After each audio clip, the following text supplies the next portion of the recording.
Good morning, everybody.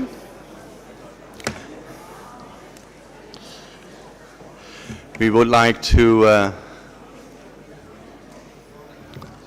start the meeting. If everybody can sit down. Our people this morning already working quite hard in the contact group and also yesterday evening. So I think that's good that progress has been made. So I would like to start with reporting back from the contact groups. I would like to start with replenishment. So could Mexico or Belgium report back on the status? I think Mexico. Sergio, yeah. Thank you, Mr. Co-Chair. I'm glad to report that despite our urge last night to get dinner, we got a good progress on our contact group, and we started putting together a list of ideas, requests, comments, and suggestions to the RTF in order to improve the report. The current version of this first list is already posted on the meeting portal, but we would like to request for more time to keep on working in the contact group. Thank you. Thank you. And indeed, let's say the items are already on the portal available. And there will be time made available for a next meeting and to be announced later. Thank you. Then I would like to go to the contact on the terms of reference. Leslie Grenada or the USA, who will report back. Oh, I see Leslie Grenada. Yeah. Thank you very much, Mr. Co-Chair, and indeed I am very happy and privileged to report on the outcome of the contact group on the TOR for the Quad assessment. We were privileged to have an early meeting this morning, our second meeting of the contact group, and there has been very good progress within the group. As a matter of fact, we started looking at the text of the CRP and started making some adjustments and review of that, so there has been very good progress thus far. But having said that, obviously we would require much more time to complete our work, and we're hoping that you may be able to find some time at this meeting for us to continue our work and to see how much more progress that can be made. So we thank all the members for their contribution, and we look forward to your cooperation in providing us some additional time to advance our work. Thank you very much.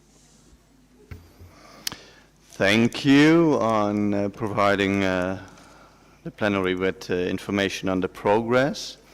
As everybody is aware that the contact group and the replenishment is the one that really has to come up with, let's see, the element of the supplementary report.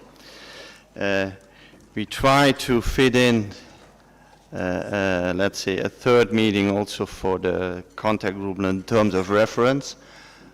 But it's not a promise yet. Also depends what time we end the plenary. But we do our best, and if there's time available, you will have a slot allotted for next meeting. So a little bit cautious on that because we have still a lot of items on the plenary agenda. Then, and thank you for all the good work. Then the contact group on the proposed adjustment, who will report back. I just have to look at the right, and they're almost at the same row. Argentina, Juan.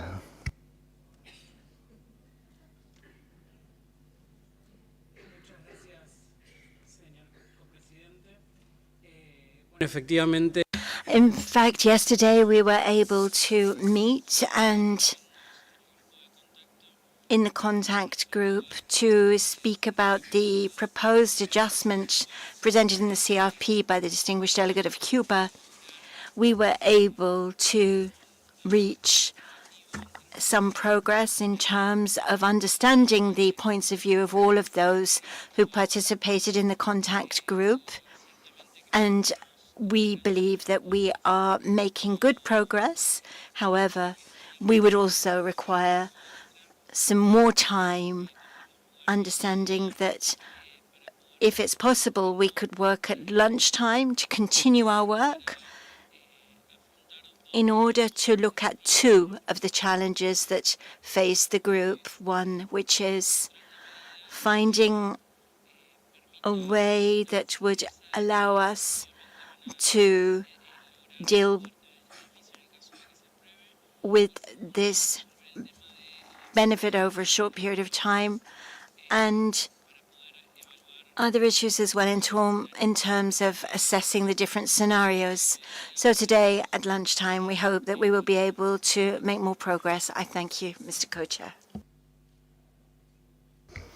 Thank you for reporting back on the group on the adjustment and the progress you made. And because it was the first meeting, indeed, there will be a second meeting possible later this day. So thank you for the good work.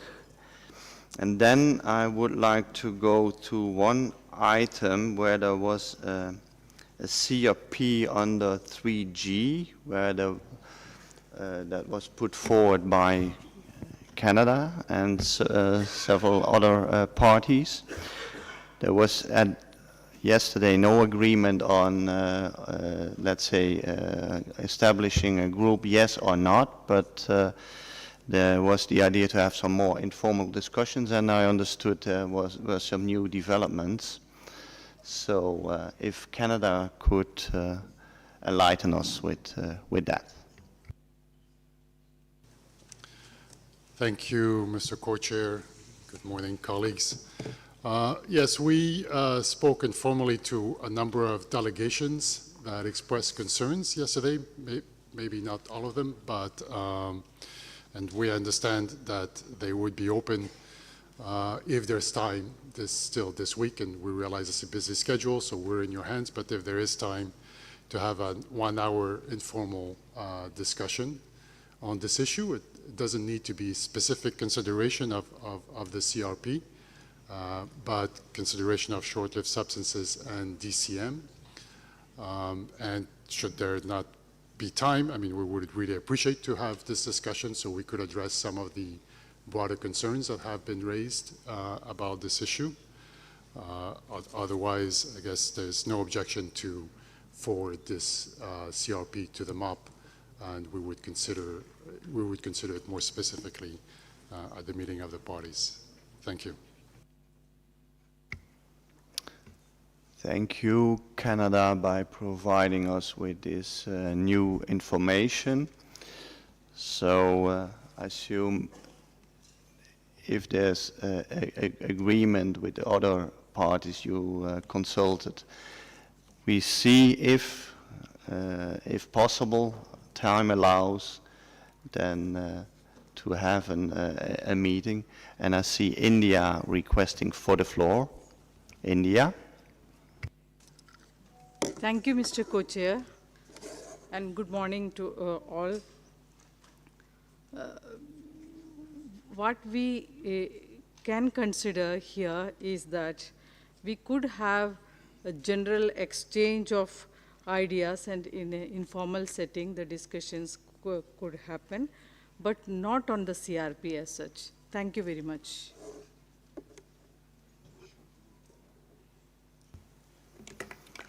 Thank you. Are there other parties requesting the floor on this issue?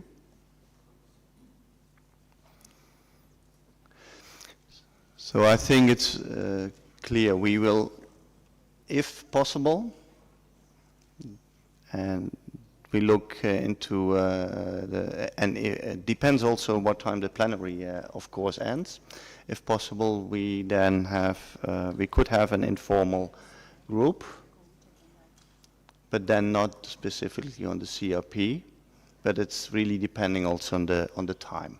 We have still a lot of issues on the agenda, and if we close early, there is more time available to have some more groups, and otherwise we have to slim down a little bit.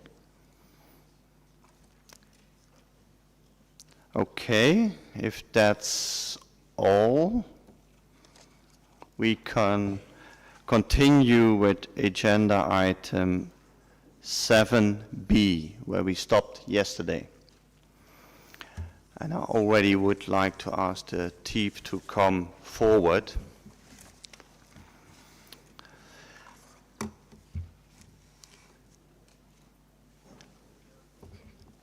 Yes, team, please. Last year at the MOP, decision 34/5, parties requested TEEP to prepare a report on chemical pathways, gaps in understanding of the emissions, best practices, and the TEEP was requested to present that at this meeting. So, TEEP, if you are available to start the presentation, then please do so. And afterwards, I would like to have questions and also more general statements together. So be prepared for that. Thank you. Thank you, Co-Chair. As a blessed relief for everybody in the room, and perhaps especially for us up here presenting, this is a very short presentation, so hopefully that helps with the agenda. On behalf of the Medical and Chemical Technical Options Committee and my colleagues up here, Keiichi, Junjun and Nick Campbell as well, it's my pleasure to report on our response to Decision 34/5 on identification of gaps in the global coverage of atmospheric monitoring of controlled substances and options for enhancing such monitoring. Firstly, the decision requested TEEP to prepare a report for the 45th meeting of the open-ended working group on chemical pathways in which substantial emissions of controlled substances are likely, best practices available to control these emissions, and gaps in understanding the sources of those emissions. In its assessment of chemical pathways in which substantial emissions of controlled substances are likely, MCTOC assigned chemical pathways into associated global annual production bands and likely emission rates for related controlled substances. We identified chemical production pathways that are likely able to produce substantial emissions of controlled substances, that is, those having a sufficiently high combination of likely emission rate and annual global production. We considered a reasonable threshold for substantial emissions, as requested by parties, to be global emissions greater than 1,000 tonnes of controlled substances per year from a chemical pathway.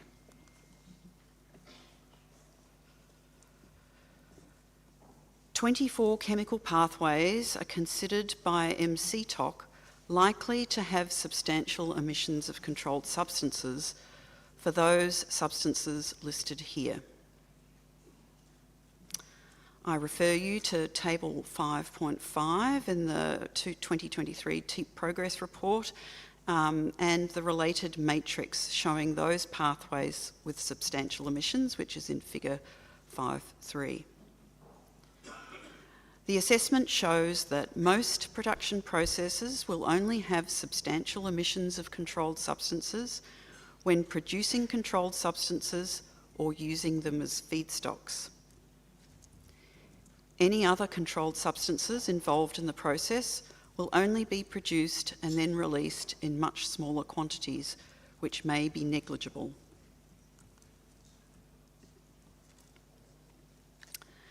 There are a few notable exceptions where chemical pathways are likely able to produce substantial emissions of unwanted byproducts. as opposed to production. HFC 23 bioproduction from chloroform to HCFC 22 chemical pathway. CTC bioproduction from methyl chloride to dichloromethane to chloroform chemical pathway. And CFC 115 bioproduction from perchloroethylene to HFC 125 chemical pathway. There are also chemical pathways with annual emissions of byproducts likely to be on the boundary of substantial emissions used in this assessment. So they don't appear in the table, but they're likely to be on the boundary. HFC 23 bioproduction from dichloromethane to HFC 32, and HFC 23 bioproduction from HCFC 22 pyrolysis to TFE HFP.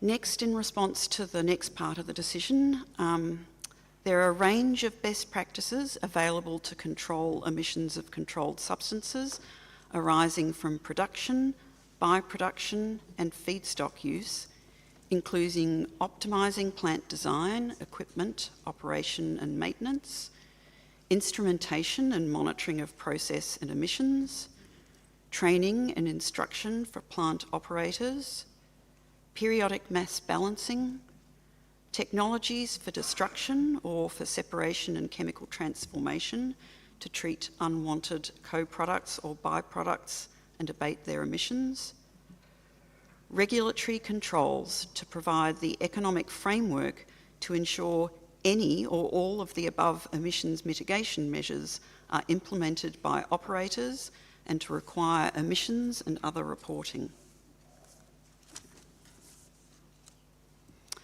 Next, we're responding to the gaps in our understanding the sources of emissions, and there are many gaps in understanding the sources of emissions from chemical pathways with substantial emissions. The main reasons are the existing gaps in publicly available data, some of which may be unavailable due to commercial confidentiality. As a result, estimations of mean emission rates of controlled substances and annual global production have a high degree of uncertainty.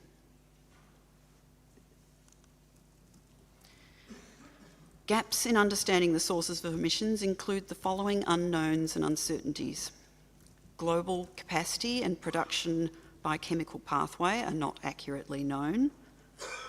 Production and feedstock quantities are available for controlled substances under Article 7 reporting, however, might not be available for chemical pathways producing or using non-controlled substances that might emit controlled substances.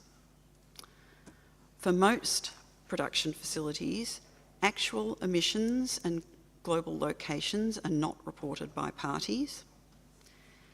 Average global generation and mean emission rates of controlled substances by different chemical pathways are not accurately known and likely vary over time.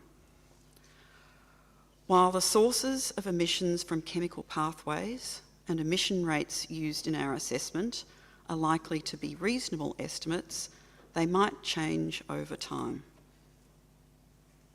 And that ends our presentation. Thank you.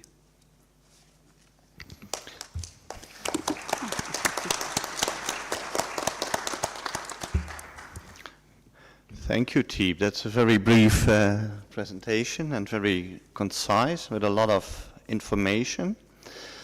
I would like to open the floor for questions and also general comments. Please.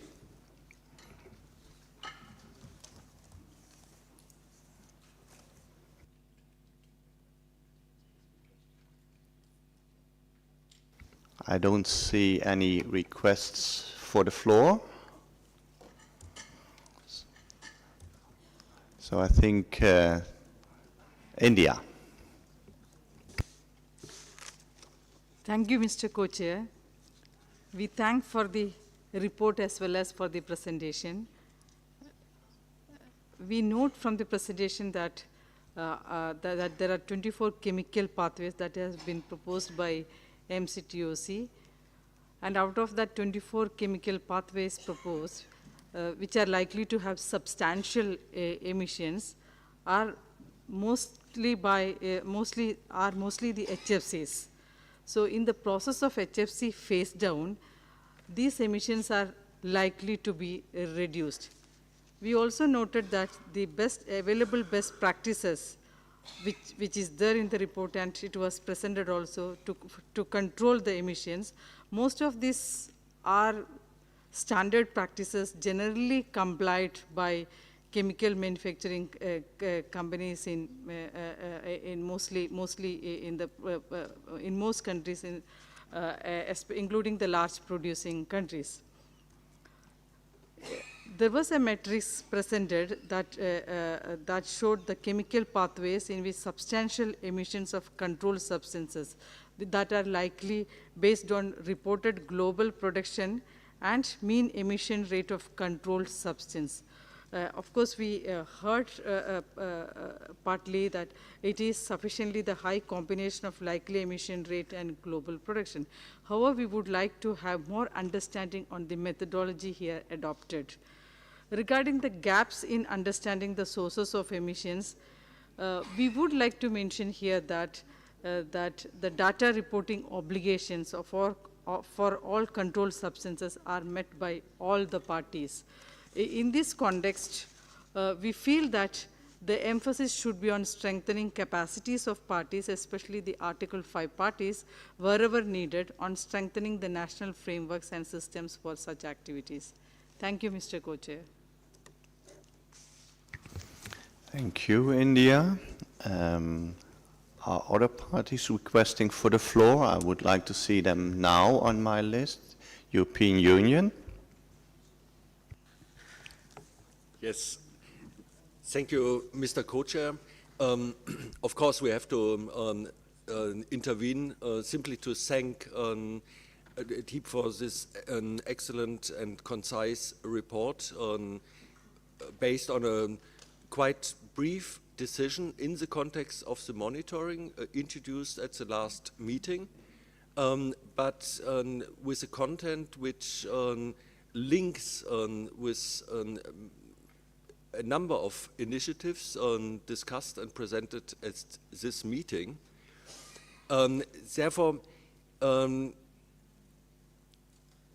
we would reserve a bit on how to follow up on this report and to look at it again when we are also having heard and discussed the results from the CTC emission report. Those issues are closely linked.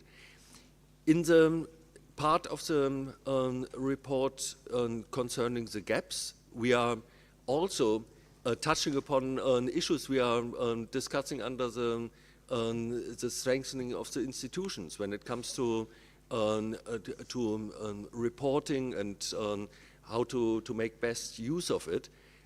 So it's interlinked, and for the time being, under this agenda point, we keep it with a big thanks to the panel, and we will further deliberate on the way how to integrate and make the links to other items raised, including the additional points introduced under agenda point 3G. So there will be opportunity to discuss in this context also how to make use of this report in a broader context. Thanks. I see Kenya and Canada on my list, and I would like to ask other delegations who would like to intervene to appear on the screen, just then to go to TEEP to answer the questions. And I also would like to close the list just to be aware, so please press your button if you would like to intervene, and I see you on the screen. Kenya first.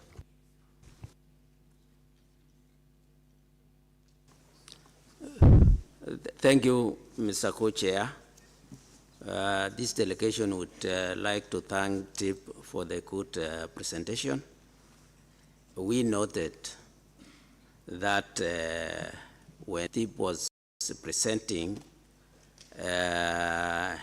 she actually mentioned that they considered 24 chemical pathways for emissions.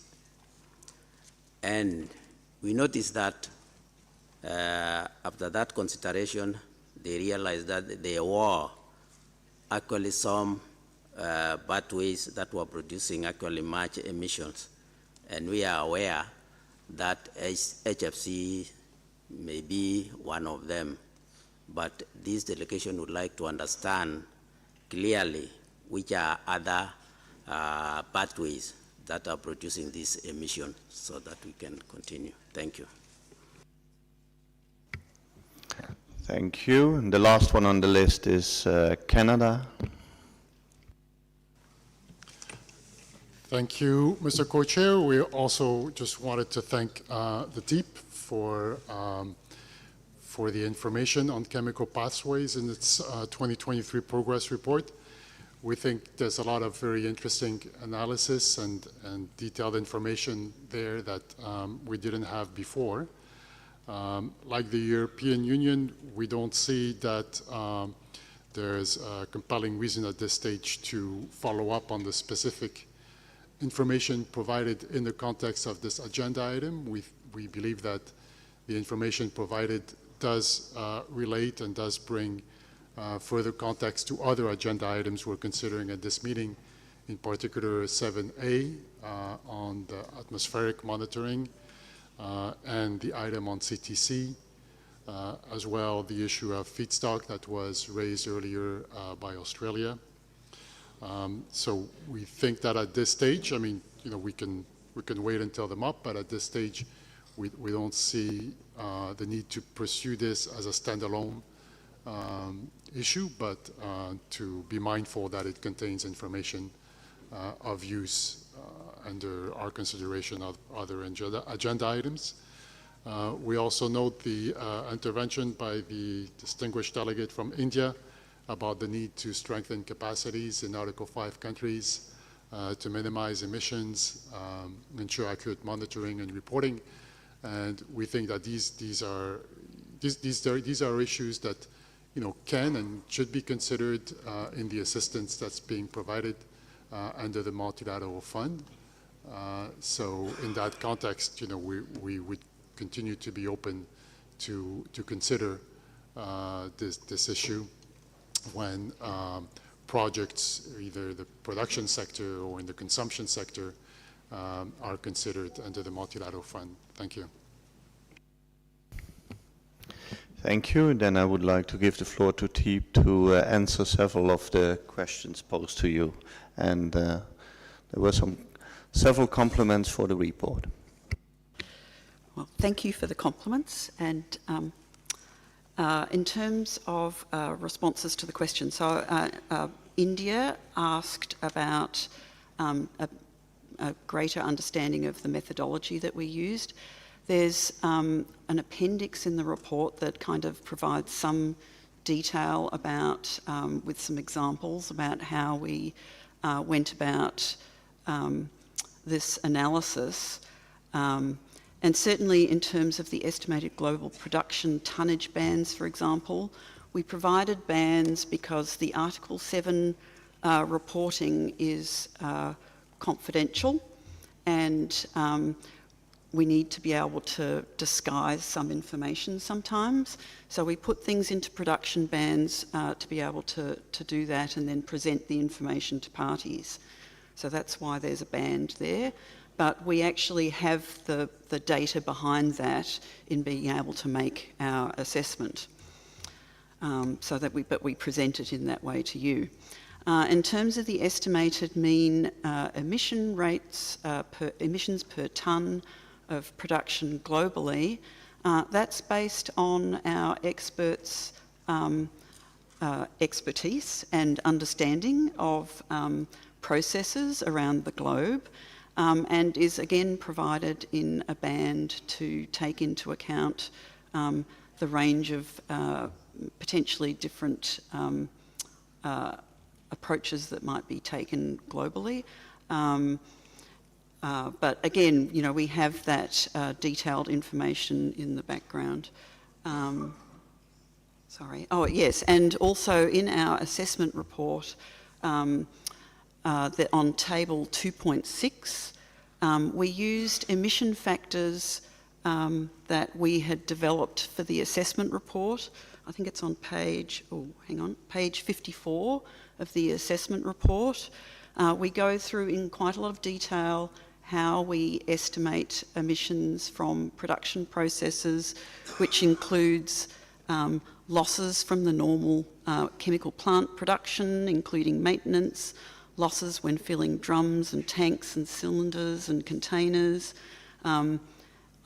Yeah, and so it goes into those details there in that report. So I refer India to that report as well in terms of our methodology. Then there was a question from Kenya regarding the 24 pathways.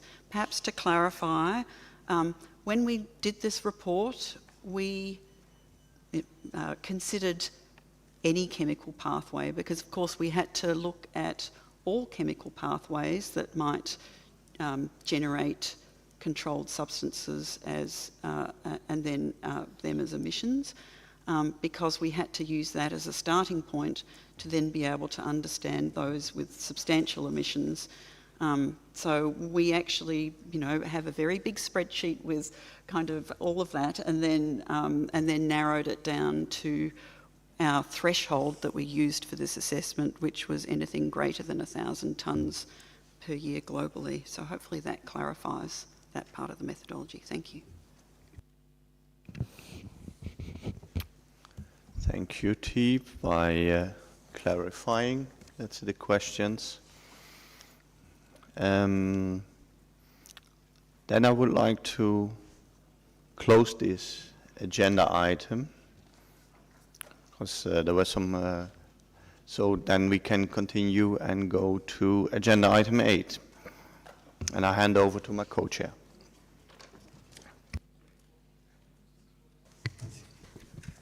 Merci beaucoup, Raf.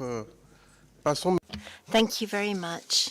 Let's move on now to item 8 on the agenda, and we will allow the group, the panel, to go back to their seats. Thank you very much to the experts. I was saying that we are now going to move on to item 8 of the which is on the TEEP report 2023, which has 3 volumes. 1 and 2 relate to the necessary information for the discussions on the 6 sub-paragraphs under 8 of the agenda, and these concern the nomination for critical use exemption for methyl bromide for 2024, the emissions for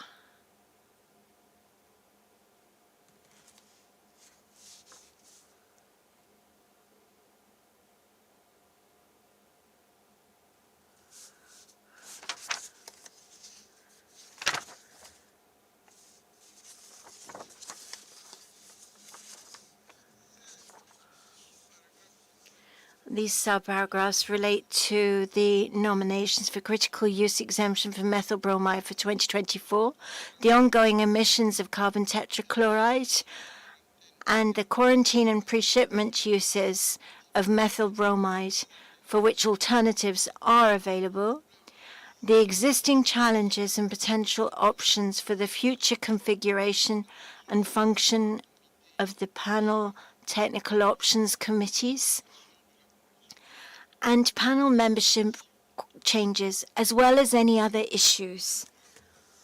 We will, first of all, follow a presentation by TEEP on the 2 volumes of their report, which are available on the portal. The note from the Secretariat, document 45/2 and its addenda, Addendum 1, Addendum 2, which contain the summaries and the issues to be examined. The exact references can be seen on the screen. After the presentation, we will have, first of all, a short question and answer session for clarifications as well, and then we will take on the sub-items of Agenda Item 8 one by one. So we will first of all have a presentation by TEEP on the 2 volumes of its report,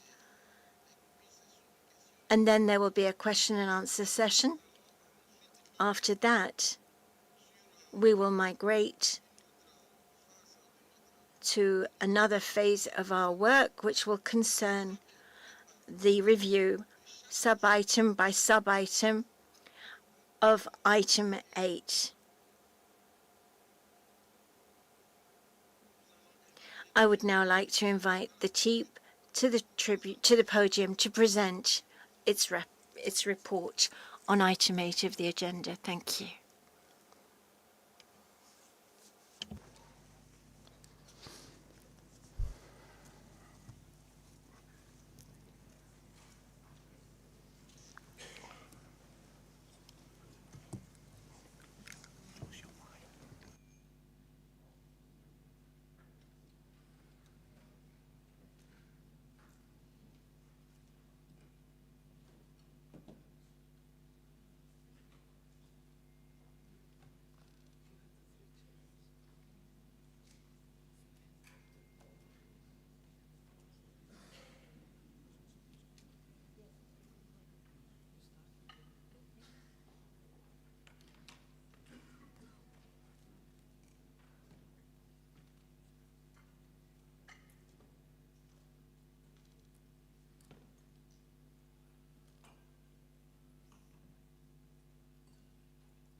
Le groupe est en place. TEEP is now here at the podium, and I would like to give you the floor. Co-chair. It gives me great pleasure to introduce the assessment report of the TEEP on behalf of my co-chairs and the entire team.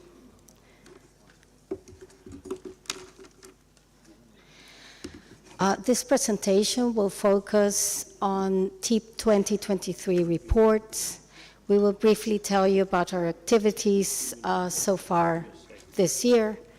We will then cover the progress report, including the interim CUN report, response to decision 3410 on methyl bromide stocks and QPS uses, response to decision 346 on CTC, a brief reference to PFAS, and also a response to decision 3411 on TOC configurations, ending with some comments on TEEP organizational matters.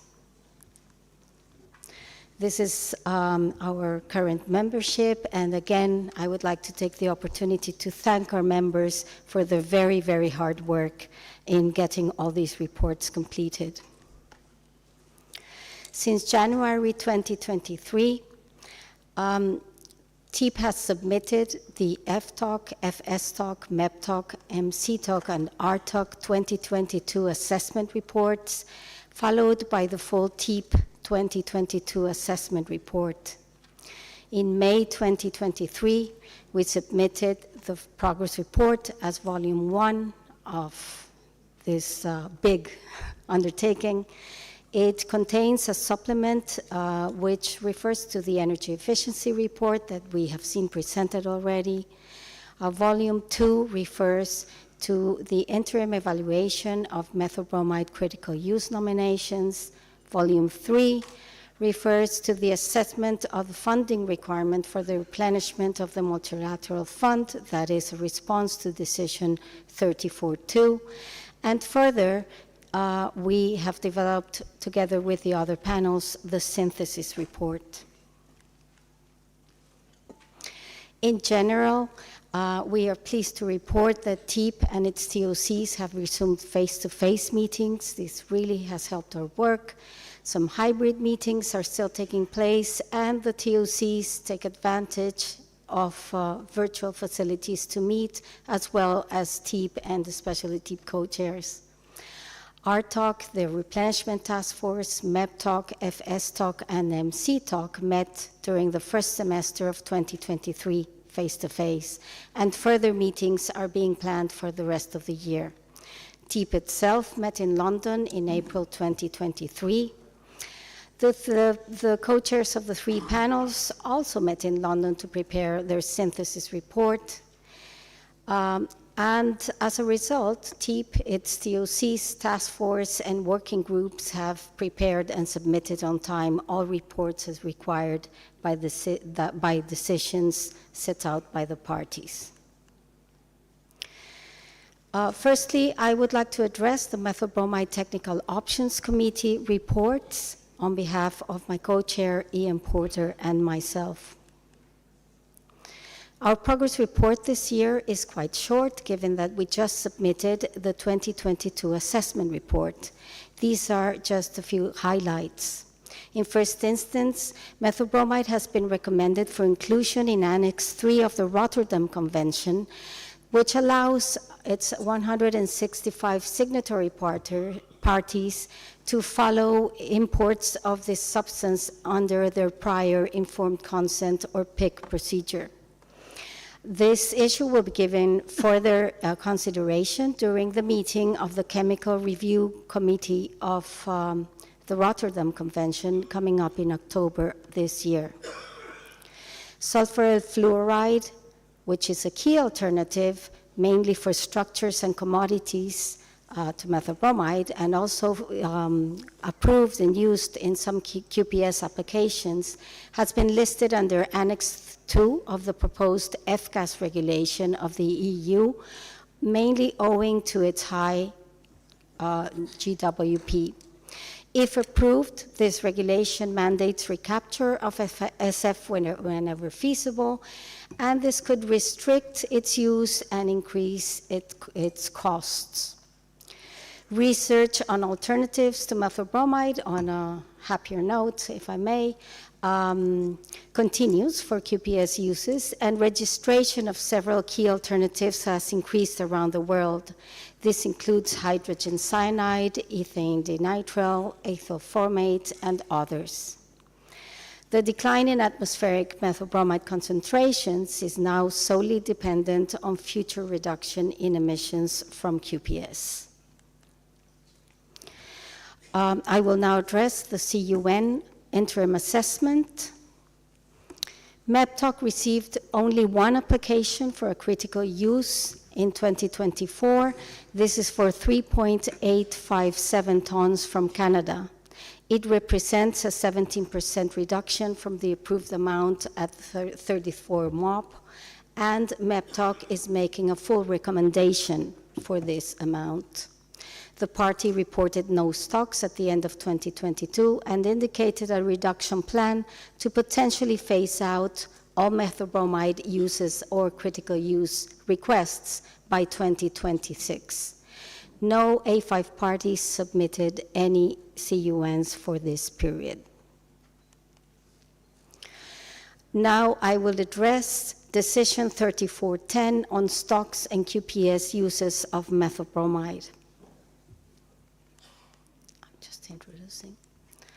The decision invited parties to submit by the 1st June 2023 on a voluntary basis a list of the pests and commodity combinations in which methylbromide is needed and used in the respective countries, and accessible data on the volumes of pre-phase-out stocks of methylbromide at the country level. At the time of finalizing the TEEP progress report, Australia had submitted data in response to this decision. This information had been provided previously in time for the assessment report preparation. Responses from Canada and the US were received by the Secretariat at a later date. The US reported that 50 tons of pre-2005 methylbromide were still available as of 31st December 2016. But since these stocks are privately held, recent data is not accessible publicly under domestic law. With respect to MEPTOC, the decision asked, in consultation with the Secretariat of the IPPC, to provide updated information to the 45th OEWG on current QPS uses for which alternatives are available. In its response, MEPTOC used surveys submitted for the assessment report. The survey showed that many parties did not clearly identify which uses were for quarantine and which for pre-shipment, the latter of which involve non-Q pests. The following confusion often existed with the pre-shipment use category, which is unique to the Montreal Protocol, that is to say, it is not considered under IPPC. Methylbromide treatment for a Q pest was often wrongly described as pre-shipment because it was applied within 21 days before that shipment. Pre-shipment was used very broadly, but should only comprise methylbromide use for non-quarantine pests if under official control by the importing country, and only for an exporting country if an official regulation existed before 7 December 1995. A review of pre-shipment uses by countries may identify situations where methylbromide should not be used and consequently considered under the CUN exception process or phase-out. I now give the floor to my co-chair, Ian Porter, to address our response to this decision fully. Thank you.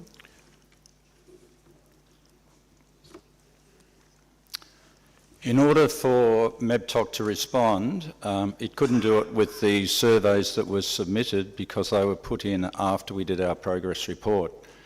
So we needed to use formal data or any other surveys that received prior to that point.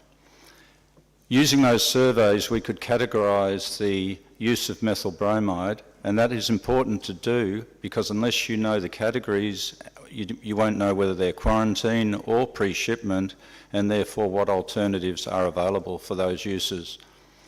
This slide shows you the categories broken down for over the last 5 years since the assessment reports in 2018 and 2022. And at the bottom of the diagram, you can see that in the green, the blue and the yellow, that's about 50% of the uses, which is in logs, wood and wood packaging material. So therefore an alternative for those uses could address 50% of quarantine and pre-shipment uses in total. The next few slides are in the report and there's a fair bit of detail in them, and we ask you to refer to the report to see examples of situations which satisfy quarantine and those which satisfy pre-shipment. In the quarantine case, the commodities you can see on the left there are just a few examples. Generally, parties will specify and always specify a quarantine pest. There's no argument. It's a quarantine situation. For pre-shipment, however, within 21 days of export, Marta's already told you there was a lot of confusion. The commodities on the left could be wheat grain or empty ship holds. The pests aren't quarantine pests. They're endemic pests, common pests that occur in countries all over the world. There's a regulation that requires methylbromide use, which is needed either before December 1995 for exporting countries, or if there's an official regulation from the importing country. We had in some of the survey data that's been presented to date information which showed that it satisfied neither quarantine nor pre-shipment, as there's no quarantine pest put forward and there was no official regulation provided. And as Marta said, we're asking parties to review those situations. In order to do that, we've also updated the flowchart that's been provided regularly for the QPS determination of quarantine and pre-shipment uses, and that flowchart is in the report, and it'll assist parties determine which categories their use falls into. In putting all that together, we are then able to put forward a number of alternatives for both quarantine and more so the pre-shipment uses in the report.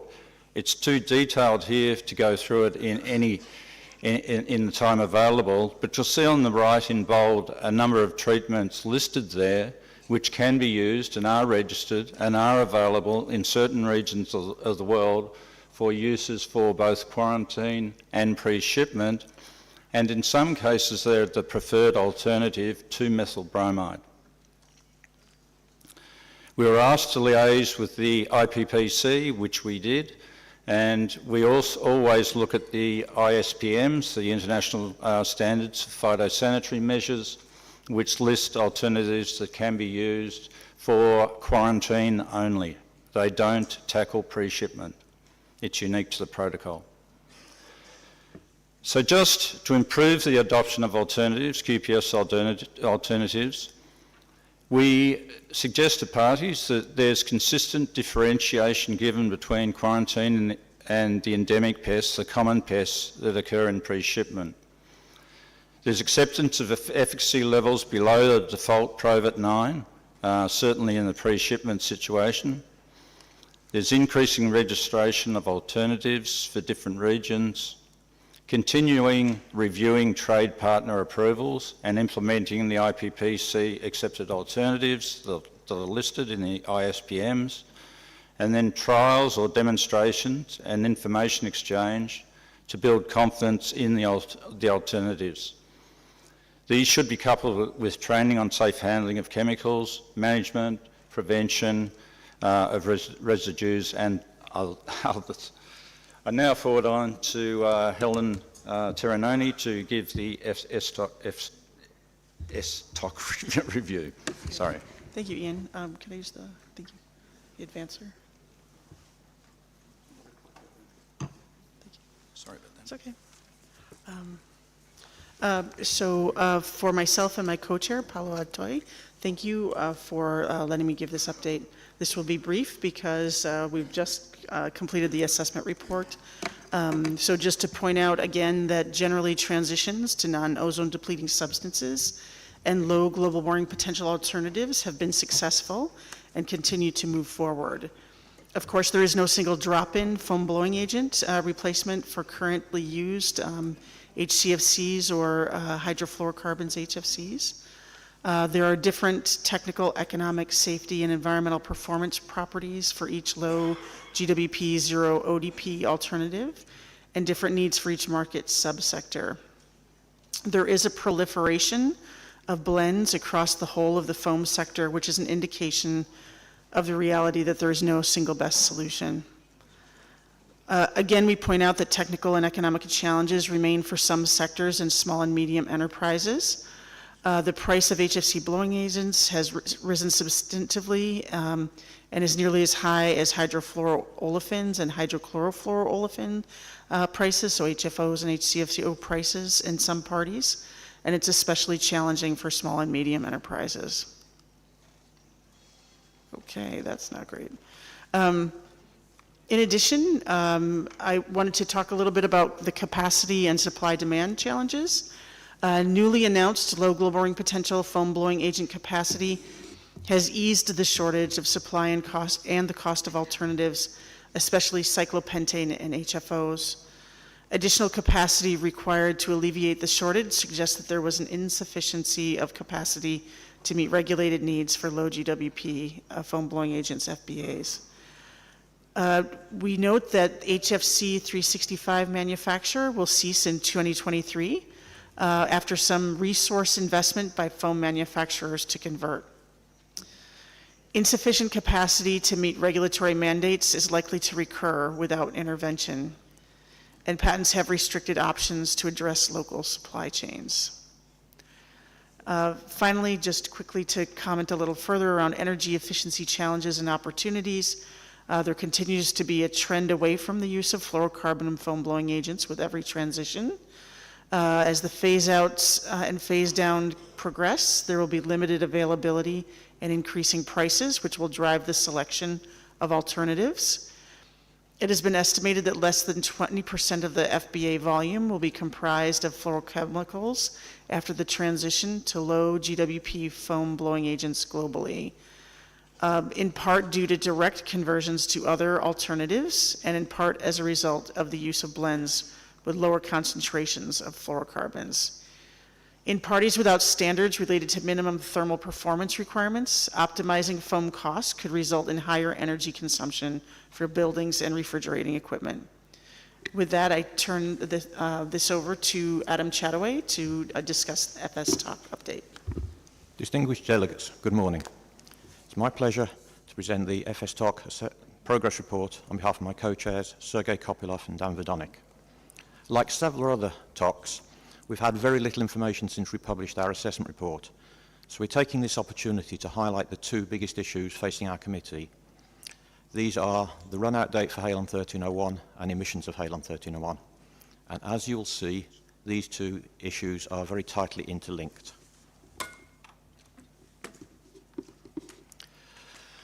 As we've discussed earlier in this meeting already, the Halon 1301 run-out date range continues to move earlier, and that's illustrated in the graph on the right. The yellow line is the best case run-out date, axis on the right. The blue line is the worst case run-out date, axis on the right. And the two bars are the total bank of Halon 1301, and the grey line is the available bank. And if you look at the slopes of those bars, you'll see that the available bank is being depleted faster than the total bank. Why is this? We believe that it's due to the enduring uses not transitioning to alternatives. After all, they are enduring uses. And they're also, therefore, consuming more of the available bank, making it unavailable. A couple of examples of this. Aircraft are still being built today that will require Halon 1301 in their engines and their cargo compartments for the rest of their lives. Aircraft have an operational life, maybe 30 years, so that's well into the future. In addition, certain military platforms are being upgraded and receiving life extensions, which will take them well into the future. So where does this leave enduring uses and the availability of Halon in the future? One other thing that could exacerbate this situation, and we don't really know this yet, but the emerging PFAS policies are influencing Halon transition to alternatives.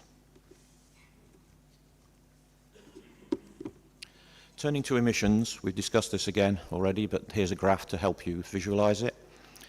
There are two ways of calculating emissions.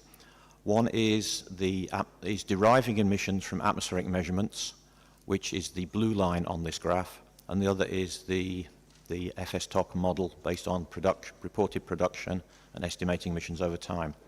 And as you'll see quite clearly, in recent years there's been a considerable divergence, i.e. an increase in the measured emissions over what we would expect. If you integrate that, the difference between those two lines, I get about 4,600 tonnes of Halon 1301 that has been emitted over and above what the FS-TOC model would predict. That's about half of the available bank, which doesn't really seem right. So we think that some of these emissions could be due to production, for example, for feedstock, and we know that it's made for an insecticide called fipronil. What we would really, really like is more detail on production from feedstock, emissions, regional emissions, etc., to get a better handle on where the bank really is, and which will then in turn inform a better run-out date for Halon 1301. Thank you. I now turn over to Helen Tope for the MC talk. Thank you.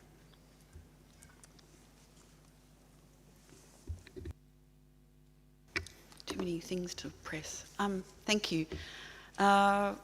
So firstly, in presenting the MCTOC 2023 progress report, in 2021, total ODS production and import reported for feedstock uses was 1.8 million tonnes, a significant increase from 2020 and an increase of about 50% over the last decade.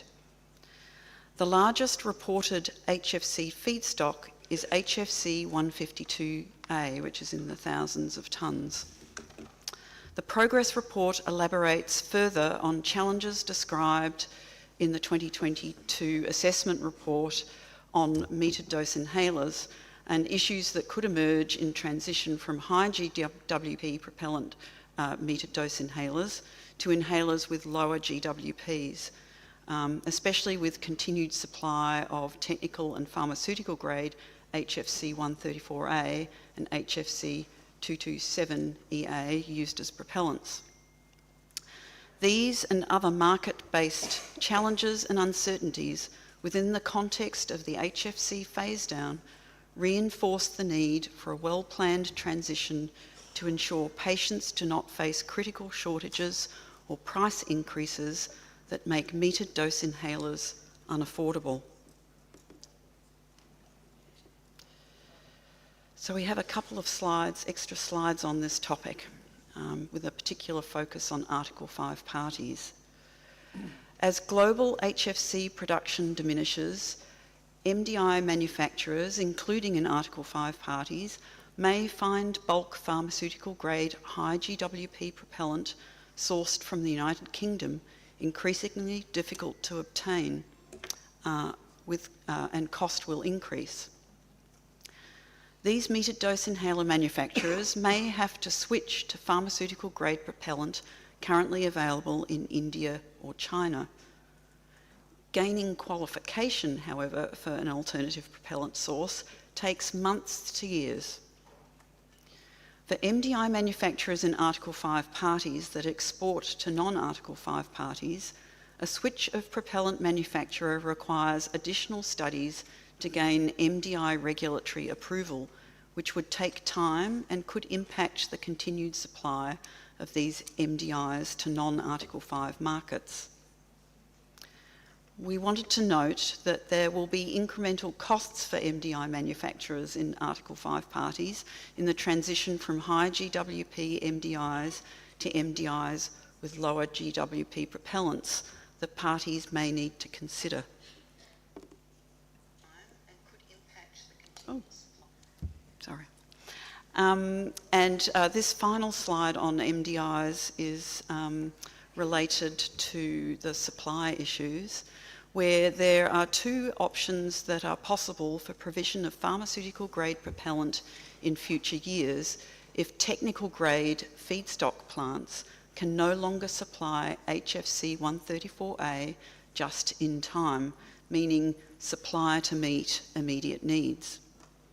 Pharmaceutical grade HFC, meaning, and in this case both 134A and 227EA, could be produced in earlier years and stored in a way that retains its purity and medical status.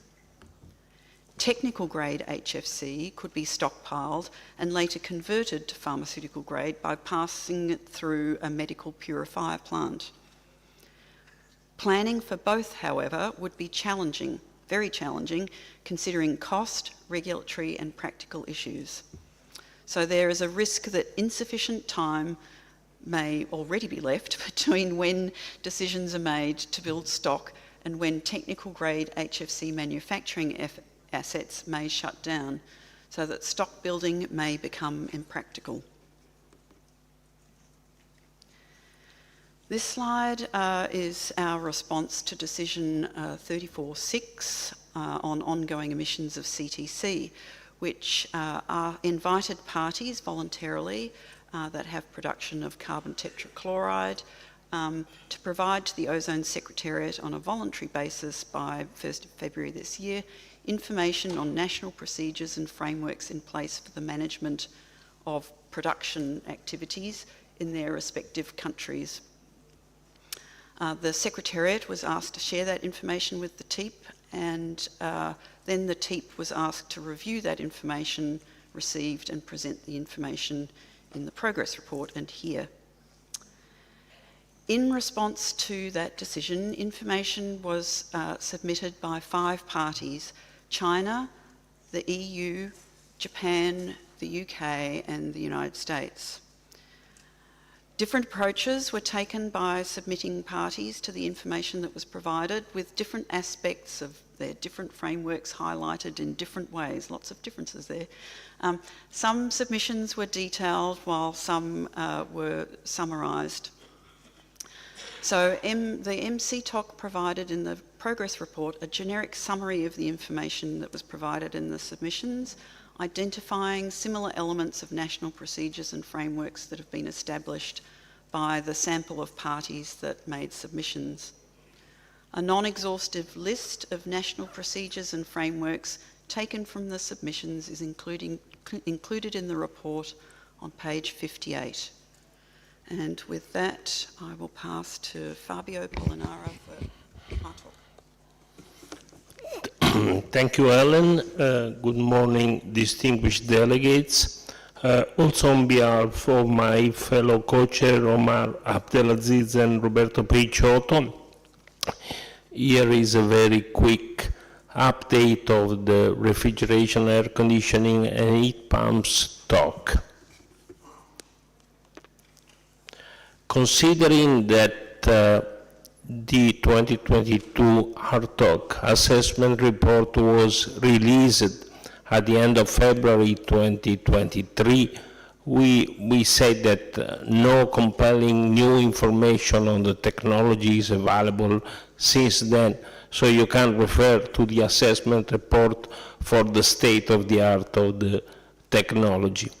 After the release of the assessment report, we started the process of appointing the new members for the next 2 years in order to comply with current commitments and new challenges that we will be called to in front. And at current, the HARTOC consists of 43 members. 33 members are men, 10 are female, in order to comply with the gender requirements. 26 are renomination from the old committee, and 17 are new members that will be part of our work. 22 members are from non-A5 parties, and 20 members are from A5 parties. Let me conclude by emphasizing the contribution of HARTOC to the Energy Efficiency Working Group. You have heard yesterday about the conclusion of the work of the Working Group on Energy Efficiency, and we are proud to say that 15 members of HARTOC participated in the work of the Energy Efficiency Working Group. Just as a last information, the report of the working group about decision 24.3 is can be found as a supplement of the progress report we are just presenting now. So I conclude this, and I hand the floor to TIP co-chair Bella Marranian for the third part of the presentation.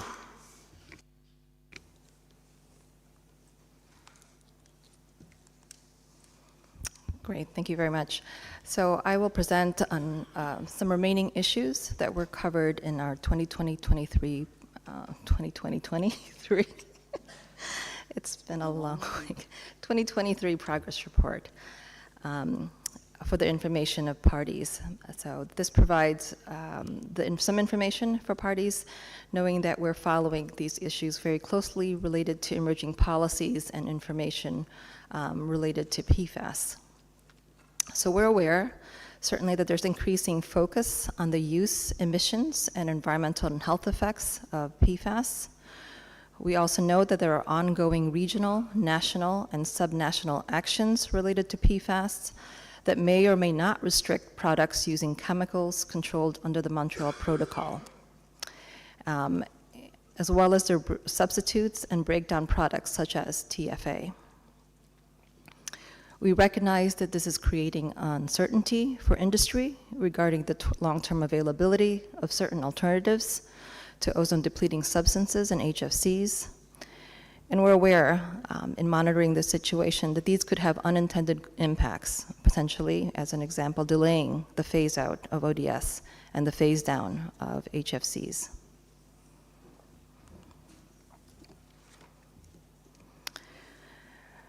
PFAS have been defined differently by national and subnational jurisdictions.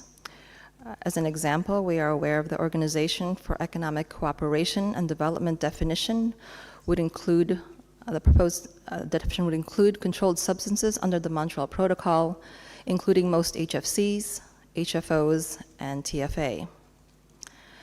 As another example, the U.S. Environmental Protection Agency has a working definition of PFAS that excludes most, if not all, of these same substances.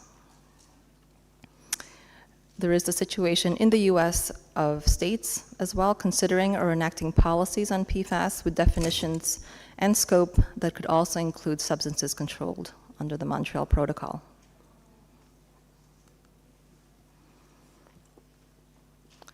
With regard to proposed restrictions under developing and emerging regulations in Europe, the European Chemical Agency, or ECHA, proposes bans which would go into force 18 months that may allow for some exceptions for a limited period of time, sort of restrictions, but would allow some exceptions. Some of the examples of the proposed derogations that we're aware of apply to the fluorinated gases, include the maintenance and refilling of existing heating, ventilation, and air conditioning and refrigeration equipment, the same equipment in buildings, and refrigerants used in mobile air conditioning as examples of some proposed derogations under that regulation. In the US, the EPA is evaluating priority groups of PFAS under their PFAS strategic roadmap. There's also in the US states, under state regulations, states that have enacted bans for some of these controlled substances that go into effect 2030 and beyond. The same opportunity for potential exceptions. Canada has initiated a rulemaking considering the OECD definition. And we're also aware that in some jurisdictions, such as China and Japan, they restrict certain PFAS under the Stockholm Convention on Persistent Organic Pollutants.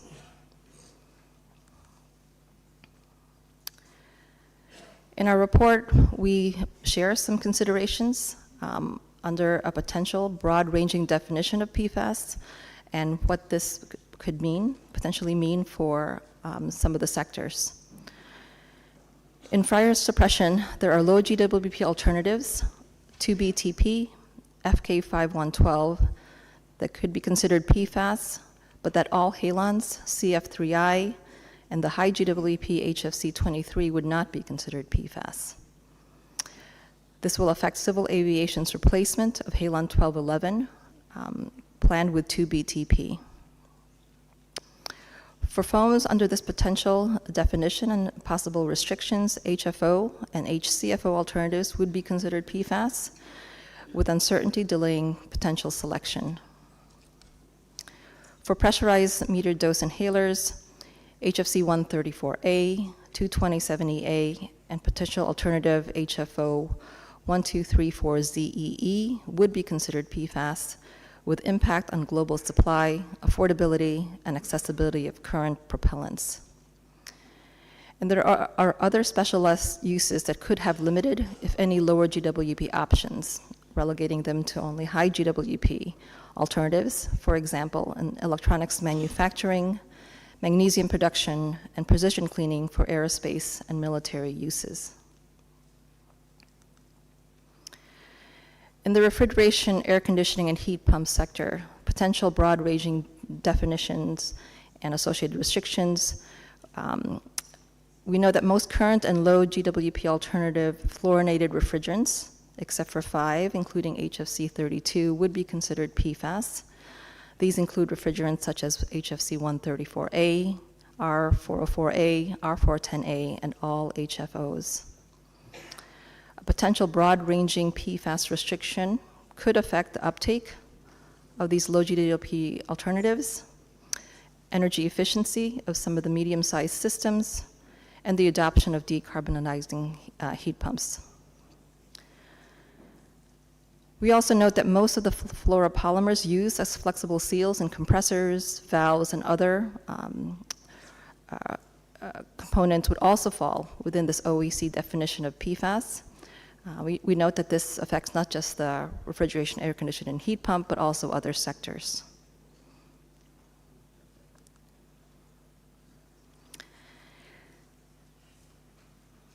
In our progress report, changing gears, we also provided a response to Decision 3411, which asked the TEEP, in consultation with its talks, to provide further information on existing challenges and options for future configuration and function of its talks. In response to this decision, TEEP had several considerations. It anticipated that its workload would continue at the high level that it has in the past several years. Then, in addition to the yearly requests for technical and economic information, TEEP and its talks have several outstanding requirements for annual, triennial, quadrennial, quintennial analyses and reports for ODS phase-out, HFC phase-down, and alternatives, destruction, process agents, continuing on with this list. TEEP has, as in the past, and will continue to do in the future, organized its work and its activities to meet all of these current and emerging technical and economic assessment needs of the parties. Our talk co-chairs, we rely on them to continually review their membership and ensure that they have the expertise needed to do their work, to provide parties with the latest information, and be able to respond to additional specific party requests. So in our progress report, we outlined a proposal for the talks. We propose to maintain the current structure of the 5 talks. We focused, considering the workload and the focus, particularly in the refrigeration, air conditioning, and heat pump sector, that our talk would continue as a single body, but now primarily organized around 2 very specific areas, the cold chain and space heating and cooling. To manage this workload, we proposed a 4th RTOC co-chair, so we would have a balanced leadership of 2 A5 and 2 non-A5 co-chairs to manage and lead this work focused on these very broad areas. The RTOC would continue to meet in one location, holding separate breakout groups within these 2 big areas, producing a single consensus report. The co-chairs would be relied on to manage the work across the cross-cutting issues of these 2 groups, in addition to coordinating and collaborating as needed with the other talks. And finally, in our progress report, we point out some other organizational matters important to the TEEP. We point to parties the end of some of our members' terms in 2 of our committees, as well as all of our senior experts. Just to note that our senior experts have a very important role in the TEEP, providing expertise not currently covered by the other members of the panel, including TEEP and talk co-chairs. We've identified these needs, as well as the needs for experts on the talks, in the annex of our progress report. With that, I conclude our presentation. Thank you very much.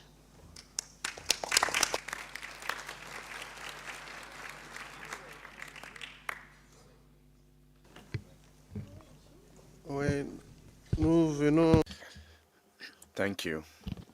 We have just listened with a great deal of interest to the TEEP. We'd like to thank the panel for this outstanding presentation and for having worked so assiduously on the various reports.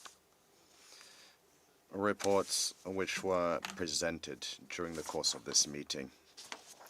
We're now going to ask the group to remain with us for a questions and answers session.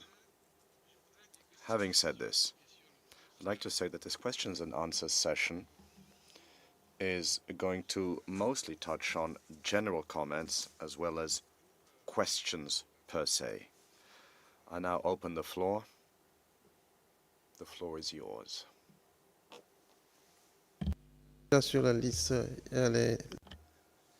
So, my list is starting to get populated. European Union. Je vous en prie, l'Union européenne. You have the floor. Thank you, Mr. Co-Chair. This is a legacy request for the floor because that was, we pushed the button just after the closure of the previous agenda point. And there we had the question, which agenda point was actually closed? Was it related to the entire agenda point 7 or simply agenda point 7b? That would have been our understanding, and I see nodding, and with that, thank you.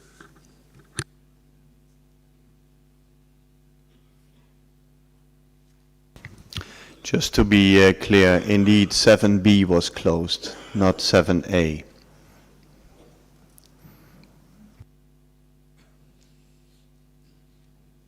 Merci beaucoup, Raf. Thank you so much, Raf. Norway. Thank you, Co-Chair. And thank you for the tip for presenting the progress report. We have a couple of questions, especially regarding the potential options for the future configuration and function of committees. We noted that there is an estimated needs for 20 experts, groups for the AirTalk.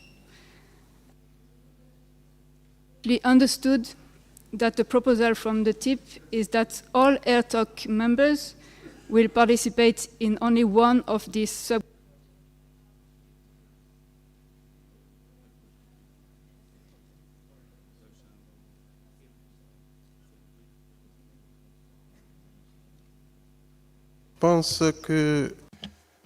It seems that we might be facing a slight technological mishap.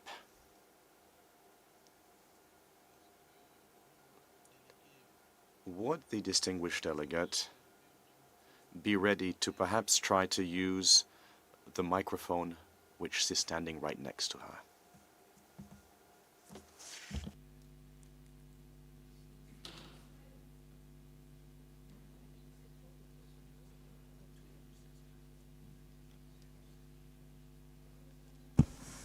Here?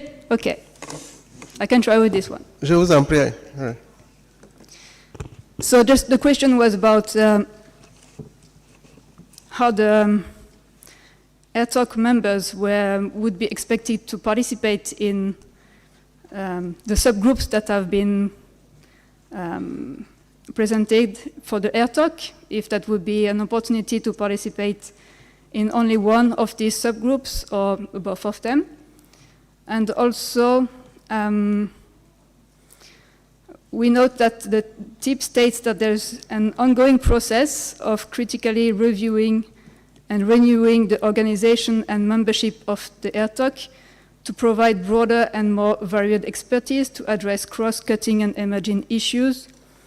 And we are wondering whether the TIP will provide more information to the parties on this review. Also turning to the issue of PFAS, we would like to thank particularly the TIP for pointing out how regulatory development on PFAS could affect and challenge different areas of work under the Montreal Protocol.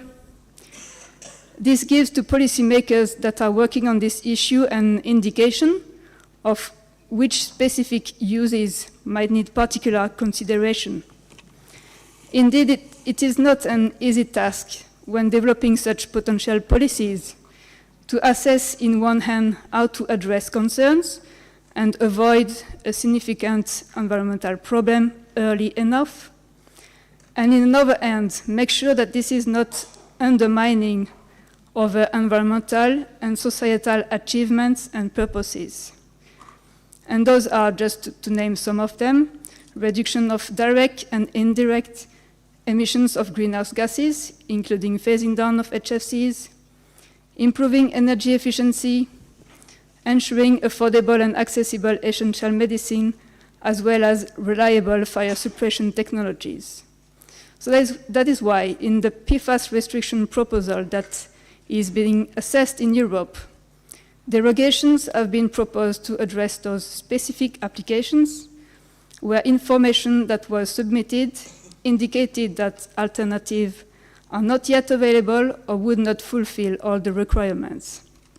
And we appreciate that information on those derogations were highlighted in the progress report. Also, this list of challenges is telling us that there is, in many sectors, already other alternatives that are not defined as PFAS, meaning that there are many opportunities already, as of today, to transition directly to those alternatives. Actually, the aim of those regulatory developments is really about paving the way to transition to alternative to PFAS in the applications where those are available, and at the same time will provide similar levels of functionality required in the various applications. For example, in terms of energy efficiency, those alternatives could, in many cases, offer high performances at lower prices. We recognize the additional challenges that some ongoing PFAS regulatory developments are bringing into the work of this body. But we believe that those challenges can be addressed in an open and collaborative way between all stakeholders. Thank you, Co-Chair.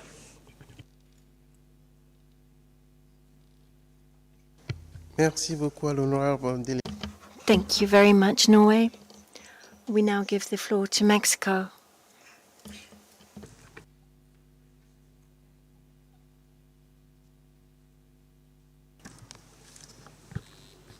Sí. Thank you very much, Mr. Co-Chair. Since this is the first time that this delegation is taking the floor during this meeting, we would like to thank the Kingdom of Thailand as well as the Ozone Secretariat for the excellent preparation of this meeting and for the hospitality of the Kingdom of Thailand. We thank TEEP very much for their work, giving us such valuable and necessary information for the decisions that we need to take in accordance with the Montreal Protocol. We would like to refer particularly to the report of FTOC to complement this information, and we welcome all of the work that has been done in the preparation of KIPS, but we'd also like to emphasize the fact that in this preparation we do have some doubts about the impact of the imports of the blends in the transition over to the alternatives to HCFCs, since the availability of these substances is somewhat uncertain. We know that this is something that the TOC is working on, but it is very important for this particular delegation. We believe that the polyols, the blended polyols, can have substances that are not available in our country, and the exporting countries need to place attention on this in the way in which they're registered as imports. Thank you so much. Thank you, the distinguished delegate of Mexico. Before we continue, I would like to let you know the speakers on our list, and we have the following speakers: Senegal, Tunisia, Lesotho, Argentina, China, and the European Union. Are there any other parties who would like to take the floor? Please, would you let me know? We can manage our time the best possible way. I now give the floor to Senegal for your intervention, sir. Thank you very much, Mr. Co-Chair. Good morning to everyone, ladies and gentlemen, dear delegates. We would like to welcome once again the eminent experts of the TEEP for the extremely hard work, and the number of experts shows that as well, that there are so many topics to be discussed. Our first question relates to the hydrocarbons being used in the large systems, given the possibility of flammability, which are well known in terms of hydrocarbons. I would like to know, what are the limitations for installing these large systems? Because when there's a great deal of charge, then these risks increase. And we've already seen this in the smaller systems. Imagine if you were to put larger quantities. That's my concern. With regard to the second point on halons, one of the experts spoke about the aviation planes that last for 30 years. They use halons and continue. But if there is a need to use it, and under the Montreal Protocol, we need to eliminate them, what is going to be the answer there? My third question relates to the foams. HFOs are coming up as alternatives. But which ones? 1, 2, 3, 4, from A to Z. But I've only seen the word HFO, but it would be very good to know between the two options which would be the best for the foam industry, the foam sector. And then it's the use of HFOs, which generate trifluoroacetic, which is toxic. HFOs also have low warming potential and do not impact the ozone, but there are still some other issues, these other disadvantages. And then automobile AC, HFO are supposed to be better than other options, 134R, but where they do present advantages, low global warming potential, for example, and ozone destruction potential, but it's their flammability which presents a problem. Thank you very much. To the distinguished delegate of Senegal, I would like to read out the list once more. The following requests for the floor: Tunisia, Lesotho, Argentina, China, Brazil, European Union, United States, and Cuba. I have not seen any further requests for the floor. Therefore, I will close the list of speakers. So we will end the list with Cuba.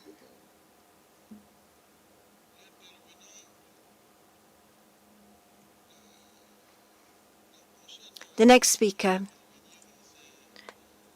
is Tunisia, then Lesotho,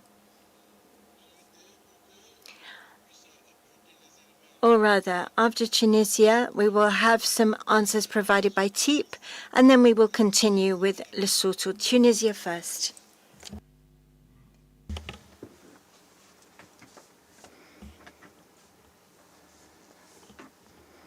Thank you, Mr. Co-Chair. I would like also to thank TEEP. I have two questions. The first question has to do with the solid foams. especially for small and medium-sized enterprises that use HFC and hydrofluorocarbons as a manufacturing element in this field.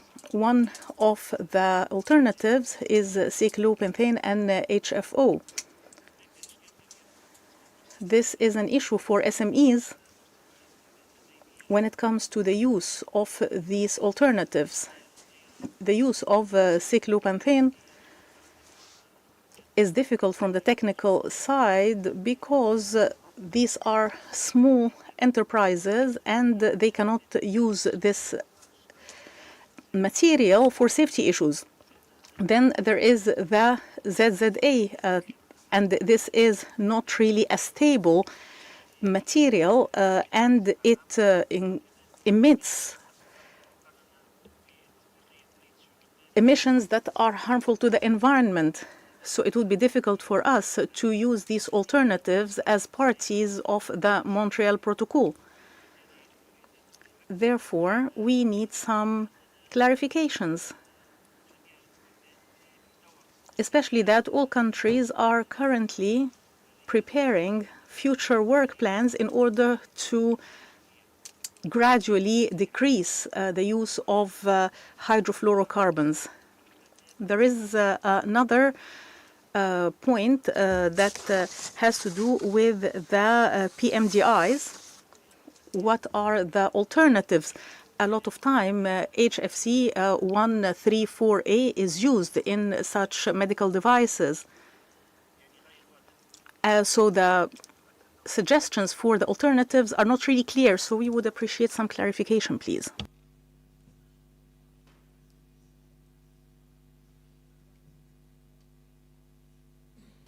Merci beaucoup à l'honorable délégué. I thank the distinguished delegate of Tunisia. I will now give the floor to Teep to respond to the first round of questions, and then we will continue with the list of speakers.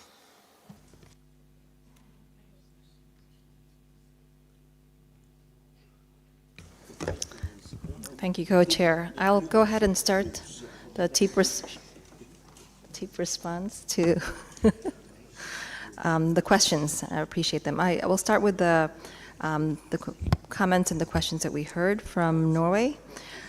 With regard to the future configuration, I think we are very mindful of our experts work as voluntary members to the TAC as well as to the TEEP. So we are very mindful that the work we ask them to do comprises not their only commitment.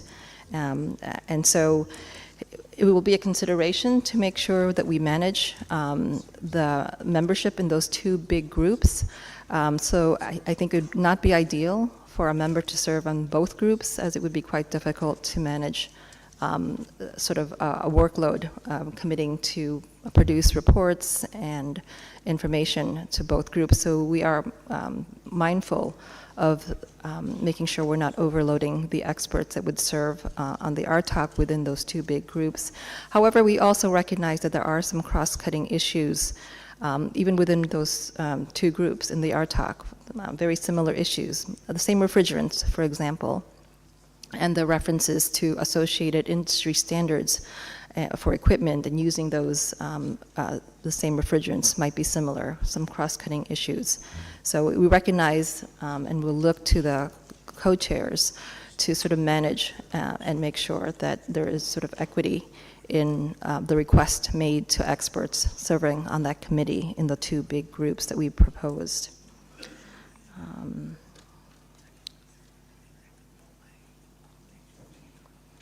I think there were some additional comments, and we appreciate the comments from Norway with regard to the issue on PFAS. You know, it is an issue that we will continue to follow because we understand the potential impacts in terms of sort of decisions going forward and the pace of the transition. So it's certainly an important issue for us to consider in our sector assessments. Thank you.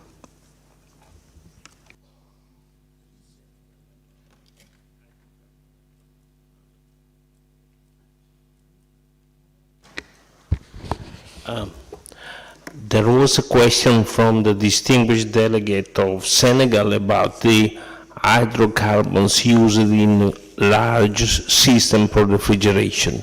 I would suggest that you can refer to the split chapter in our assessment report where we talk about large systems, and we gave instruction how the large systems can use hydrocarbons. Of course, there are limitations, but there is a way to comply with that.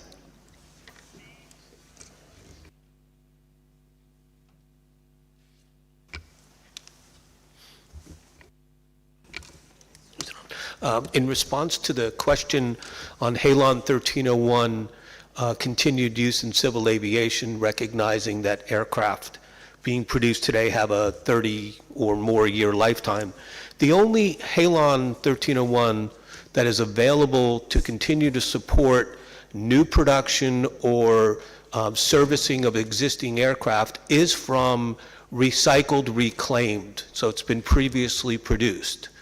So the biggest response to what can be done is, firstly, don't destroy any Halon 1301. Civil aviation and other enduring uses are going to need it. Secondly, anything that can cause a delay or uncertainty in going to alternatives to Halons within civil aviation needs to be considered very carefully before implementing. Thank you.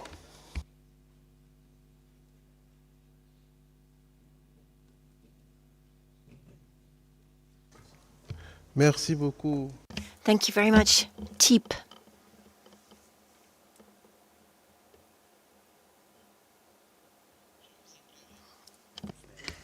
Please go ahead. There's a question from Tunisia about alternatives to pressurized metered dose inhalers and what the alternatives are if HFC 134A isn't available. In our assessment report, we outline a very detailed analysis of the alternatives, and certainly there are alternatives like dry powder inhalers and soft mist inhalers to metered dose inhalers, although they're not necessarily always, well, in the case of dry powder inhalers, young children can't use them, and sometimes elderly patients with difficulty breathing in can't take them. So there's, you know, not all alternatives are suitable for all patients. I would also say for Article 5 parties, affordability and accessibility of some of those alternatives I mentioned, dry powder inhalers and soft mist inhalers, is an issue because of cost and accessibility in some countries. We know that there are 4 companies that have made announcements on their developments to develop low GWP propellants, which are HFO1234 ZEE and HFC 152A, and that those companies in their announcements have indicated that they might launch new products in 2025 onwards. There have been no announcements to date, however, about any redevelopment processes for salbutamol metered dose inhalers, which are the most major kind of product in the metered dose inhaler format. So there's no alternatives currently announced to date in terms of the development of those propellants in metered dose inhalers. So there are challenges there.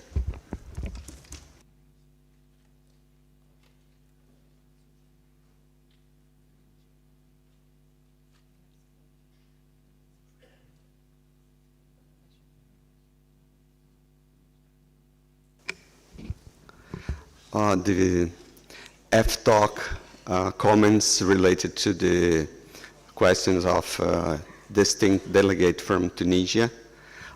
We would like to mention that we agree that use of hydrocarbons as a blowing agent in foams can bring difficulties for small enterprises. But we want to say that new formulations blown with HFOs are stable nowadays, and new products have been launched that can be used with no major problems. Would like also to point out that in case that energy efficiency is not critical, water-blown foams can also be used. And for more details, we can talk offline for discussions. Thank you.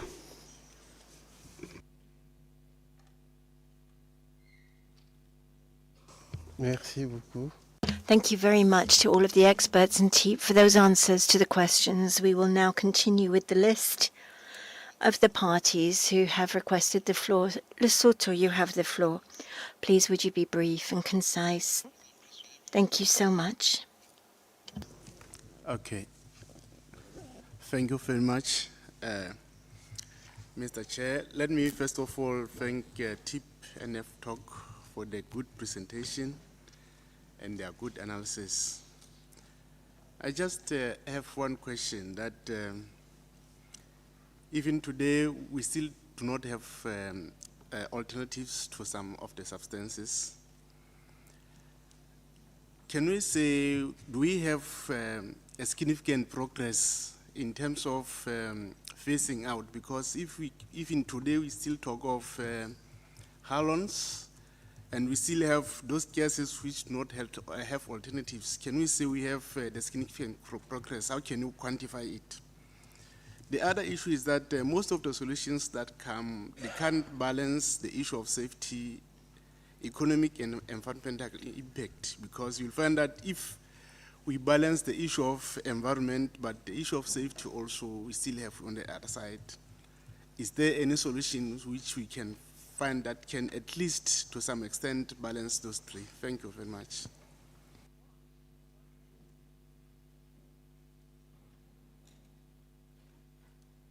Merci à l'honorable délégué du Lesotho. I thank the distinguished delegate of Lesotho. I now give the floor to Argentina.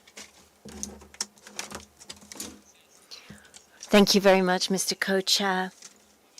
First of all, we would like once again to thank TEEP for these very substantive presentations and for the work that they've carried out.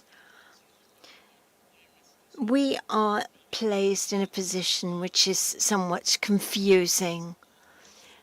The work presented by F-Talk, the costs of the HCFCs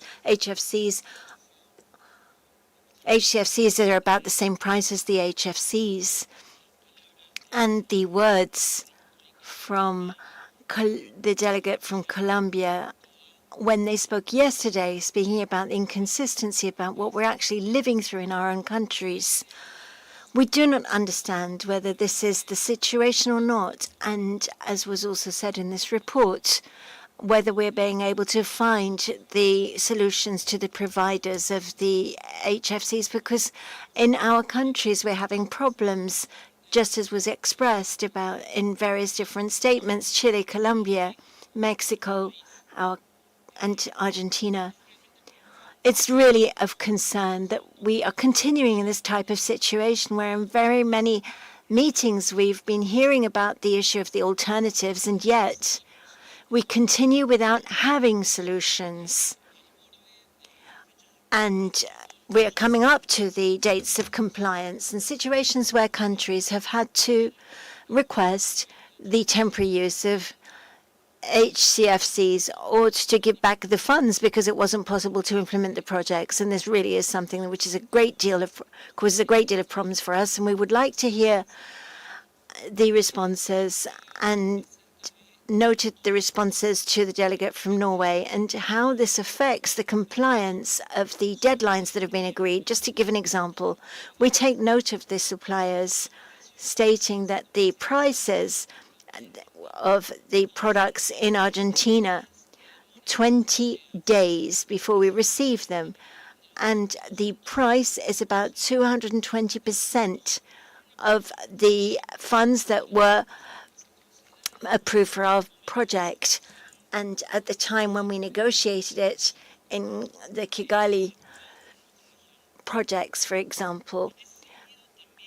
And so now we have this concern, as was expressed by the delegate from Norway, regarding the fact that we could have situations with the PFAs, and TEEP has carried out this minutious analysis of the impact of the availability of these products and the prohibitions that have been set out by the European Union and other countries. And so it's very concerning for us to see where we go, because we're coming to a point where we could regularize this product, but we're in a position where we're analyzing situations of supplies for problems that can be brought to human health.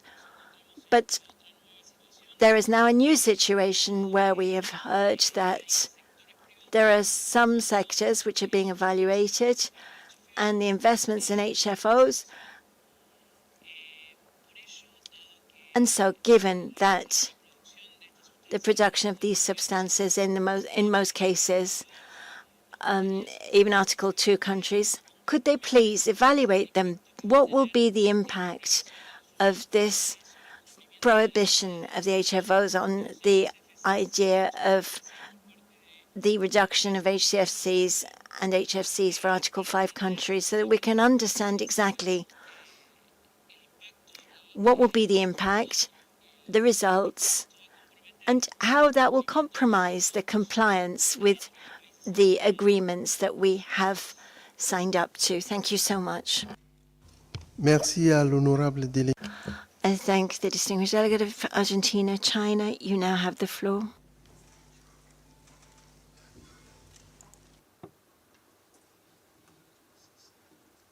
Thank you, Co-Chair. My delegation would like to thank the experts of TEEP for their presentation. We have noted that TEEP, in summarizing the similarities of parties' CTC control policies, pointed out that parties have generally implemented policy measures covering CTC production, import and export, use and sales, and set up import and export quota management or filing requirements for CTC feedstock, process agents, or laboratory uses. They've also established registration and filing requirements for CTC import and export enterprises and distributors, and set up data reporting and emission control measures. We would like to know whether TEEP, while summarizing the similarities between the CTC policy frameworks and management procedures of the parties, has some preliminary evaluation on the effectiveness of these policy frameworks.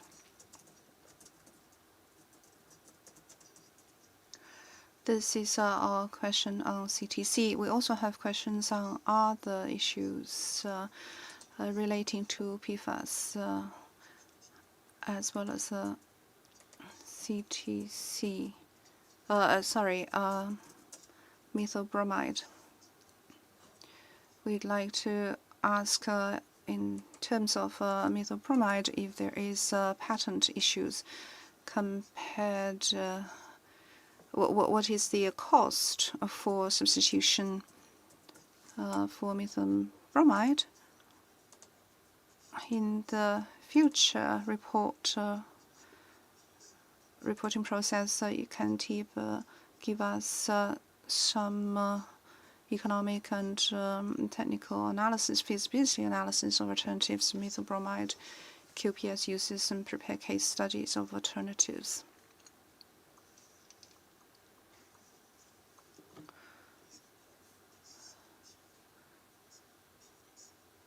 The next question is about PFAS. We have noted that in the TEEP report, it is pointed out that halon and refrigeration alternatives are PFAS chemicals based on the regulations. The continued use of these substances can be phased out or restricted in the future. My delegation has great concern over the alternatives for certain sectors, as well as the impact on compliance. We hope that TEEP will continue to closely follow policies and regulations on PFAS and continue to consider the compliance regulations of KEEP and its implications for the duration, auto aircon, as well as other related sectors, and analyze the control policies of PFAS on the access and application of alternatives in those industrial sectors. Thank you very much.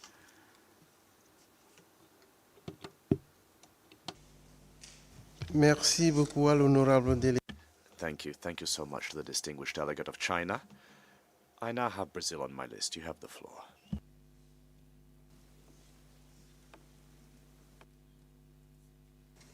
Thank you, Co-Chair. I would like also to thank TEEP experts for the excellent reports and presentations, since it is always good that we have science guiding our discussions. Brazil would have a few questions about methylbromide. First one, if we would be interested in knowing if there is a more comprehensive assessment of alternatives to methylbromide, specifically in relation to their global warming potential. It seems that some alternatives to methylbromide may have high GWP and information that should be considered when we evaluate the possibility of using them. And I do completely agree on that with the delegate from Lesotho regarding a balanced approach when we discuss alternatives. We would also support China on their suggestion that in future work, the TEEP also engages in economic analysis on the feasibility of alternatives to methylbromide. We were also curious about MB uses that do not satisfy pre-shipment, even though we believe they might exist. A large share of uses is based on exporting country requirements. So even from a market point of view, it would be cheaper to export product without adding methylbromide, meaning that if it is used, there would be a reason for doing so. Maybe we don't have the information here, but we believe that there would be a reason for it. So we would like some clarification about that part. Thank you. Merci beaucoup à l'honorable délégué du Brésil. Thank you so much to the distinguished delegate of Brazil, European Union. You have the floor.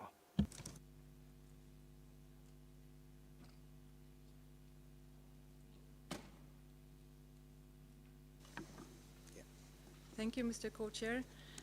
We would like to be added to the list of parties wanting to thank the TEEP for the excellent work in all the technical committees and to prepare the 23 progress report. We would have a question to the MB talk related to stocks of methylbromide held globally. The general references to stocks of methylbromide of globally held stocks are said to be around 1,000 tons.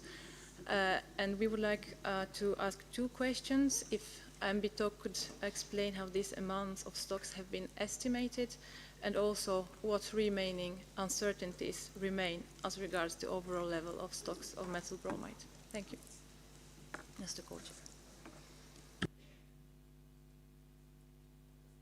Merci à l'Union européenne. Thank you to the European Union, and I'm going to give the floor to the United States. Thank you very much, Mr. Co-Chair, and many thanks to TEEP and the members of the talks. We know that they work very hard, and as we heard during the Quad Assessment Report, this is in addition to whatever their regular jobs are as well. We did have a couple questions and perhaps a couple clarifications based on some of the questions and answers we've already heard. We had understood, and we want to just confirm our understanding from the FTAC, that additional capacity is now available for HFO and HCFO production, And if they could confirm whether or not this has eased the supply chain issues, particularly supply chain issues that were occurring in different regions. That would be something we would just like a brief clarification on. For the FS talk, we understood and we heard very clearly, I think that the co-chair said, do not destroy 1301. We wanted to maybe follow up and understand how that is impacting the run-out date and whether or not they think if there were additional destruction of 1301, would that bring that run-out date even sooner or more likely to be at the sooner end of the range they provided to the parties. We'd also like to ask the FS talk about what we understood from them to be concerns about regulations, other regulations outside this body that were impacting the availability of alternatives. And we had understood the reference to, I think one of the earlier commenters parties may have noted that there are exceptions or derogations from those regulations. And I think our question for the FS talk is whether they think that kind of exception is sufficient to ensure alternatives are brought to market, and whether or not they think a lack of certainty, perhaps because those may only be time limited, is that going to also impact the availability of alternatives? For the MC talk, we heard in response to the question from Tunisia that there is some work going on with, I don't know if it was announcements, I think you said announcements on alternatives, and I think in that instance 152A and HFO 1234ZE was referenced. I think in the presentation we only saw ZE, so maybe just to clarify. And then if you could explain, these are announcements, but are these consistent with perhaps some parties may have registered alternatives, or are these announcements ahead of something like that about the work they may be doing on the alternatives as opposed to whether or not those alternatives are available in certain markets? And I'm almost done. For the RTOC, we had a question in particular, and perhaps in response to some of the comments we heard. I think it was Senegal and perhaps Lesotho noted the lack of the need for additional alternatives. We wondered if they could speak to whether or not life cycle refrigerant management is another way. We know that the FS talk spoke quite a bit on the, not just at this meeting, but over the years, on the value of recycling halon to avoid the need for production. And we're just wondering whether or not the RTOC could speak to whether refrigerant management or life cycle refrigerant management is sufficient, could be sufficient to help ease transition burden, and whether or not they can meet the same purity as newly produced HFCs, so there would be no purity issues. And then lastly, in regards to the TEEP's overall presentation, and in particular, the aspects of that dealt with some changes they are proposing to the TEEP, we had a few questions. One question we have is to better understand what a working group is. So we understand that the TEEP terms of reference allow for the TEEP to set up temporary subsidiary bodies. Those bodies can exist for a year and then could be renewed. Typically, the TEEP refers to these as task forces. So we just want to see if we could get a better understanding of what is the difference between a task force and a working group, and perhaps there isn't one, but in light of the language in the TEEP's tour, we just wanted some clarity around that.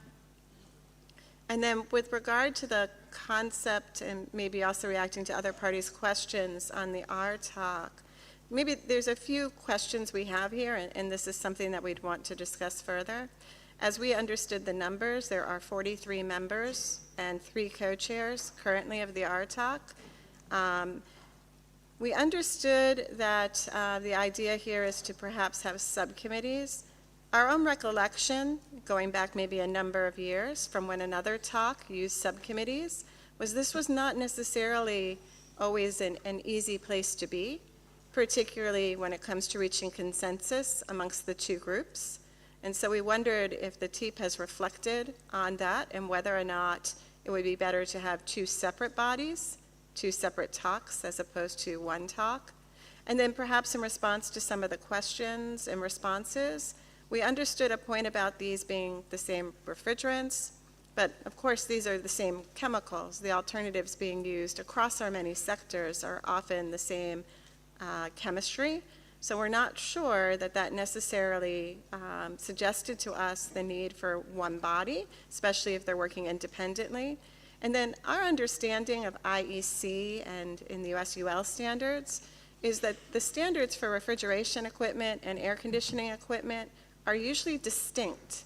It's not one standard applied to both. Now we do understand for the refrigerant naming convention like ASHRAE, they're all named together, but the actual approval by equipment type is usually distinct. So we're not sure we understood why standards in and of themselves would be a rationale. So we'd just like to better understand from the TEEP what their thinking is, because as I noted, we don't recall necessarily an easy situation when we had a talk that had two subcommittees. And so we do think that there may be a situation here where if these groups could be two distinct groups, that might be something we want to discuss. So we just wanted to flag that and see if the TEEP could give us some further clarity. Thank you. Merci à l'honorable délégué. Thank you to the distinguished delegate of the United States. And I'm now going to give the floor to Cuba. And we will close the list of speakers with Cuba. And after that, we'll have the answers from the experts.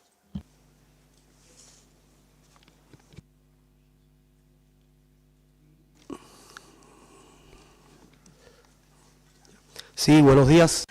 Good morning, everyone. Good morning to everyone here. I would like to ask one question that for us is extremely important about the alternatives to the aerosols that were given, the pharmaceutical aerosols.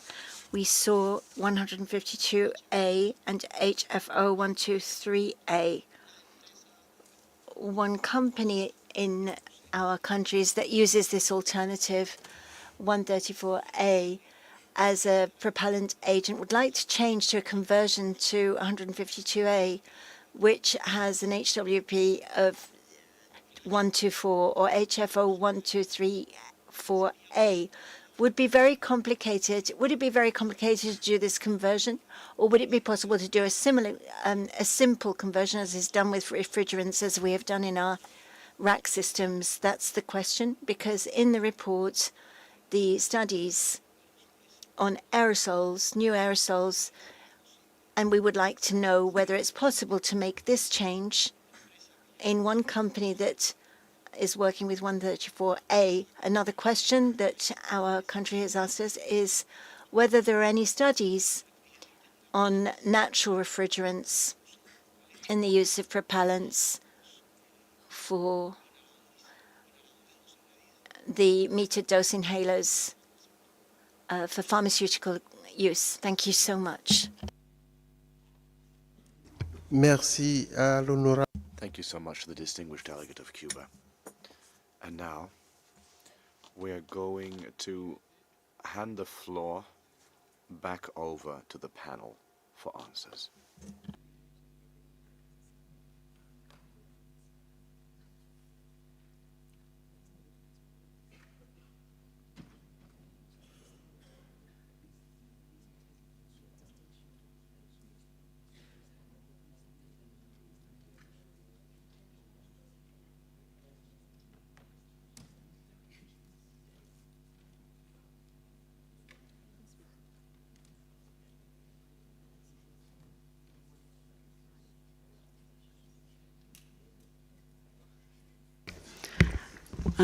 If I could respond first on behalf of MC Talk to the question from China about our report in response to the decision on ongoing emissions of CTC, where the question was, did we consider the effectiveness of policy frameworks in the work that we did?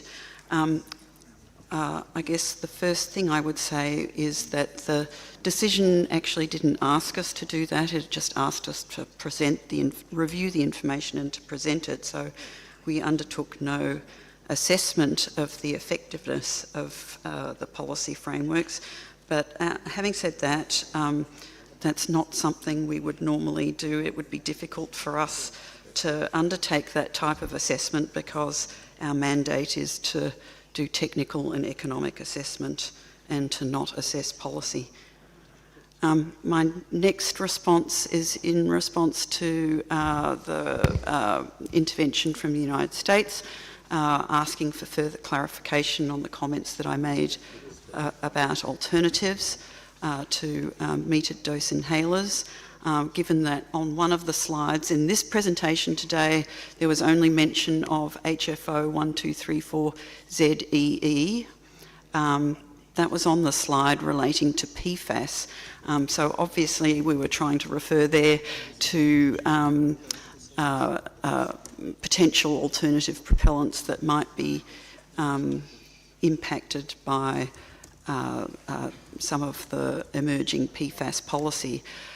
HFC 152A is not impacted by that policy because it does not degrade to trifluoroacetic acid as a breakdown product, and trifluoroacetic acid is one of those substances which is in that broad OECD definition that some countries are taking up in their emerging policies.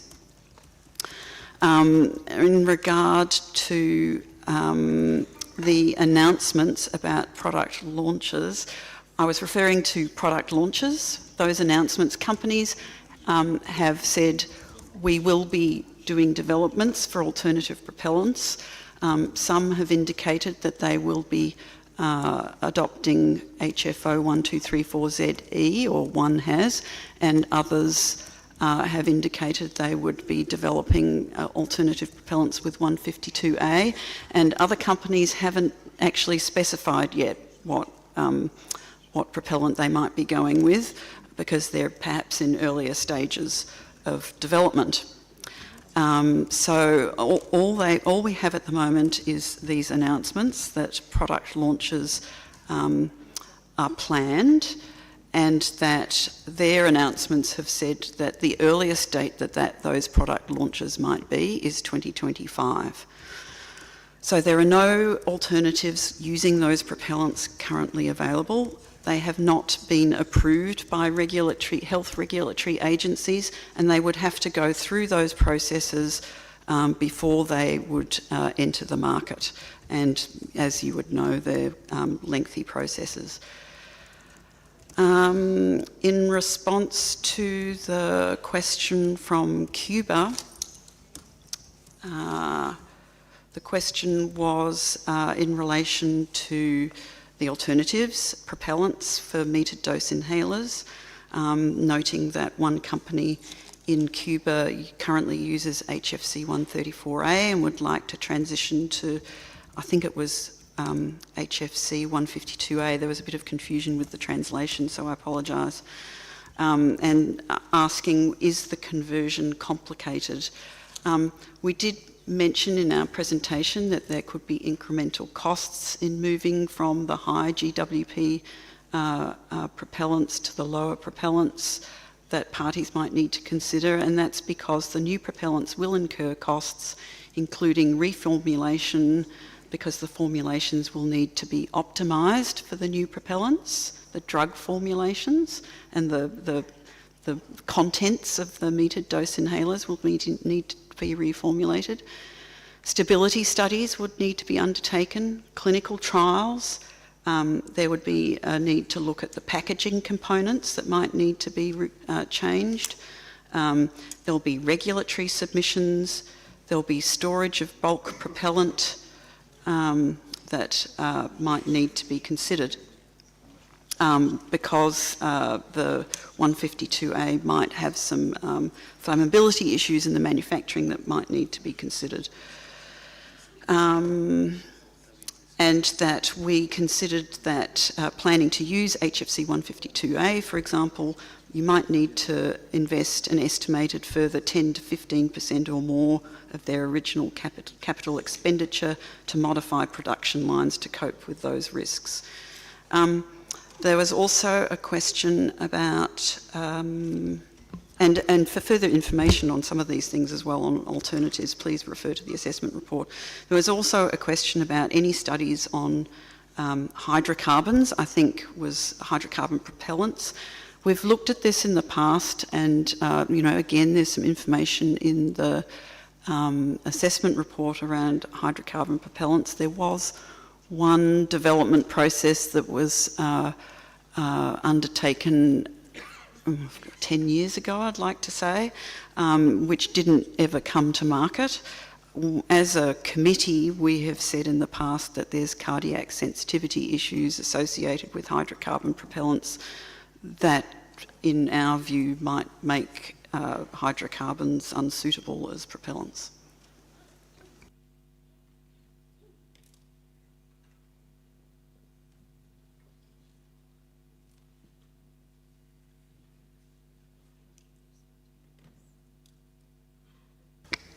There were quite a few questions on methyl bromide, and we'll do our best to answer those now. The first issue was the delegate from China raised an issue of patent issues with alternatives. It came over as the translation, but we think it's registration issues with alternatives. And that's common for all countries, and the registration processes are reasonably quick in some countries and a bit slower in others, but normally it would take a few years before an alternative was registered. But some of them are registered now globally in various regions, and will expand to others as they become suitable and available. The second question from China was about preparing case studies in future reports on QPS, and this may be arising because of the confusion that comes from whether they're in different categories and how we put them in the right categories. And we would welcome being able to put case studies in future reports, and in fact we do that and have done that in past reports. We're also asked about the economic analyses of alternatives, and we are one of the rare committees that does have an economist on our committee, and all our assessments are done for the technical and economic feasibility taken in mind of all the alternatives. And fortunately in the QPS space, a lot of the chemical alternatives are of similar cost, which is good. Then from the delegate of Brazil, we were asked first about the GWP and were we keeping an eye on the GWP of alternatives that would be used to methyl bromide. And the one that was of concern was sulfur fluoride. The good news is that fortunately most of the alternatives to methyl bromide are not halons, and sulfur fluoride is unique, and therefore most of the alternatives don't have GWP consequences of concern. The other thing is that for SF we're looking at recapture to minimise the consequences of SF. The second part of the Brazilian question was about uses which don't satisfy pre-shipment that we put up because of confusion perhaps of categories. We also agree that the importance of maintaining pest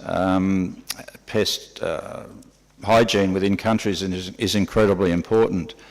What we hope is that parties use the definitions to make sure that they're falling into those categories properly, and that if they aren't, that we use alternatives that can also keep the pest status at the same level as one gets with methyl bromide. Finally, the European Union asked about stocks held globally and how we estimated the amounts that we put in our reports. That amount is becoming less and less certain as time moves on, because we used to be able to estimate how much was left from this critical use nomination process, because parties declared stocks, and when we travelled to countries they used to tell us how much stock they had available in some countries, and we were able to apportion their use for the critical uses to know how much of stock was left. As time goes on, there's no reporting of stocks from anyone unless they want to do so, and so we get less clarity on what stocks are held globally. With that, I think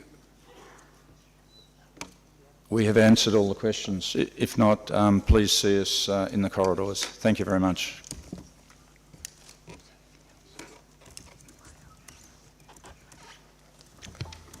Merci beaucoup. Thank you so much. Thank you so much to the panels. To the FS talk that really all center on civil aviation. So let me address this as sort of a civil aviation-wide response.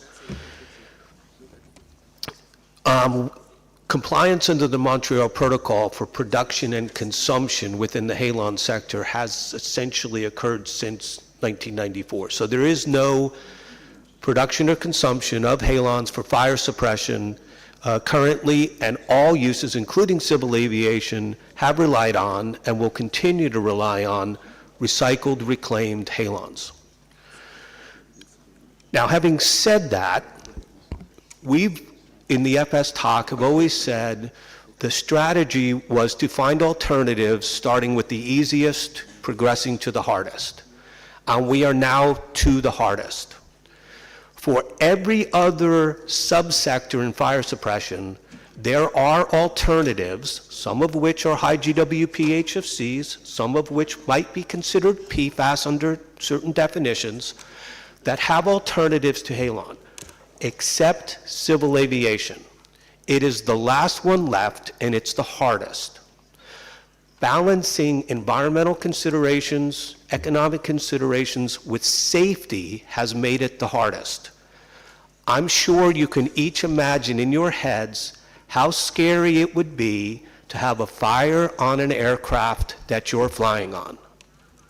How much scarier it would be flying over the ocean with no safe landing site for hours away. The industry has managed this with the use of halons, which are unique in their fire suppression and safety capabilities, and human health safety capabilities. So industry is taking this very, very seriously. In particular, since 2015, when we told them they're going to run out of halon likely before the end of the economic lives of the aircraft they're producing. So they've been working very hard at this. Last year in September, at what they call their General Assembly, which is equivalent to a meeting of the parties of the Montreal Protocol, industry presented a paper that said regulations that are adding uncertainty, such as PFAS regulations proposed or existing, adding uncertainty to their availability as use of halon alternatives in the 30, 40, 50-year lifetime of aircraft that are designed today is causing them pause. This is not theoretical. I'm not saying it might influence them. They've said their efforts are on pause while they consider what the world is going to do on these issues. So we have to very carefully consider the issue over, we have a small finite amount of halon left in the world, civil aviation needs a significant amount of that, and if they can't have certainty going to an alternative in their lifetime, 30, 40, 50 years, they're not going to do anything. So we have to really consider this carefully. Thank you.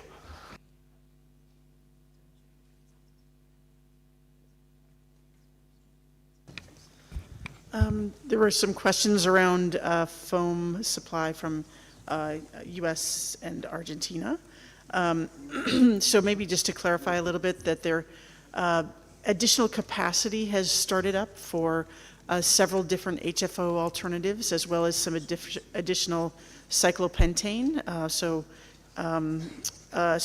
that those supply concerns have eased some as these new plants have come online. So not only for cyclopentane, but 1233ZD, 1336MZZE, and Z isomers all have new capacity online.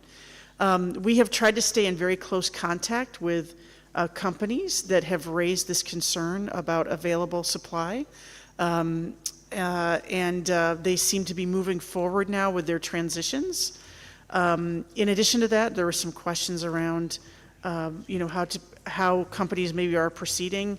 There's been a lot of focus on new formulations that would reduce the loading of some of the fluorocarbons in them, trying to optimize cost as well as energy efficiency, thermal loading, as well as other properties has been kind of an area of focus.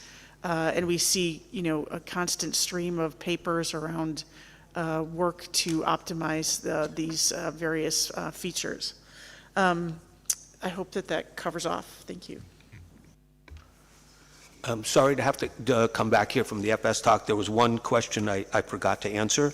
That was from the U.S. on what the impact will be of destruction of Halon 1301. It clearly, the availability of Halon for destruction would be coming solely from the accessible or available supplies, which would then reduce that for the enduring uses. So that will serve to move the run-out date closer to the soonest end. So I think that would clarify the question from the U.S.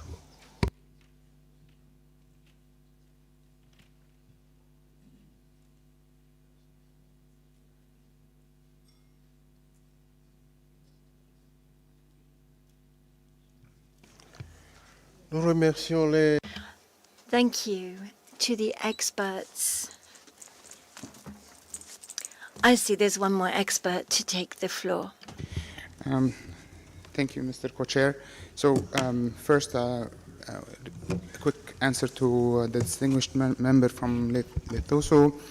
The answer is based on our presentation on the assessment report. There is no one clear choice. It's for each application, we have to balance several parameters, and for each application, there is a choice. So please refer to the application chapters within the RTOC report. You will find that for different applications, different environments, there are different choices. For the distinguished member from the US, I'll start by your answer on the LCM, or the recycling, reclamation, and reuse. I don't think there is enough or parity. There is a significant increase in capacity, as we have seen yesterday in the Energy Efficiency Working Group. There will be about a threefold increase in capacity by the year 2050, which would mean 3 times as much refrigerant consumption.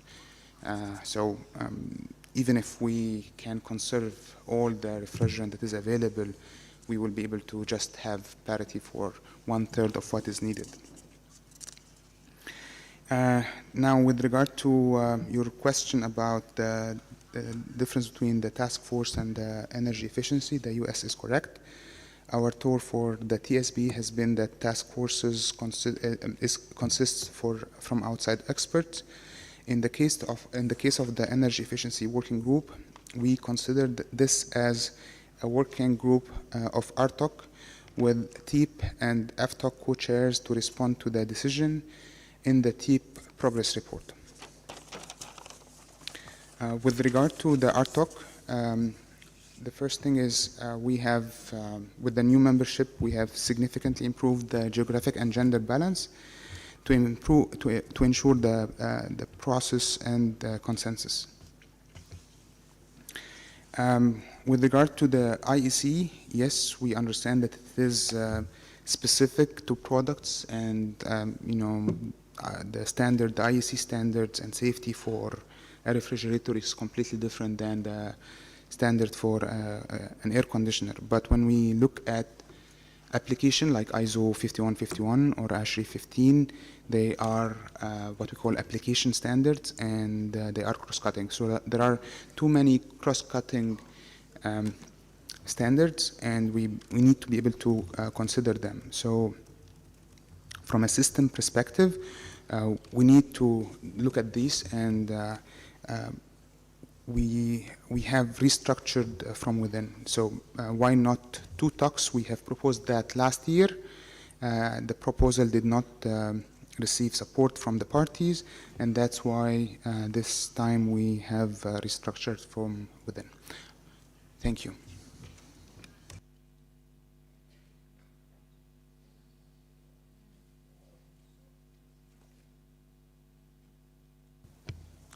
Merci. Thank you so much to TEEP once again. They have given us a brilliant presentation. A great deal of information has been imparted, a range of information.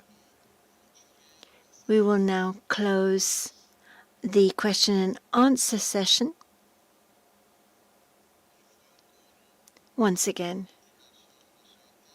a huge thank you to TEEP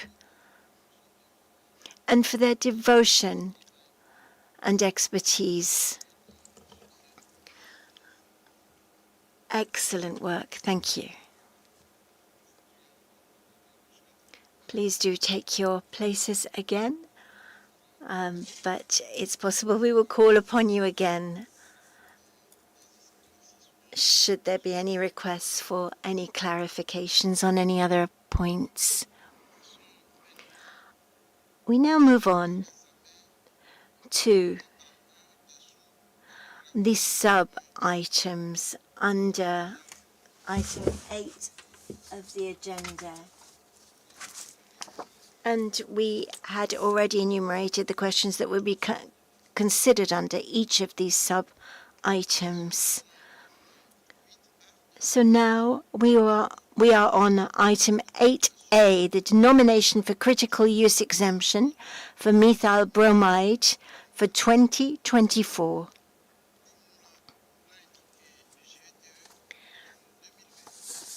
In 2023, one party, Canada, presented a request for exemptions for critical use exemptions in 2024. And the MBTOC evaluation is included in Volume 2 of TEEP's 2023 report, and a summary pertaining to this nomination is included in Addendum 1 to the note by the Secretariat 45/2 Add 1. MBTOC will prepare a final report on their evaluation of the nominations and the final recommendations to be considered by the 35th MOP. The final report is expected to be issued in advance of the MOP. It has been the tradition to use this agenda item at the open-ended working group to ask questions of the MBTOC and to receive answers, keeping in mind that the final report will be presented to the MOP and that further discussions will take place at the MOP based on that final report.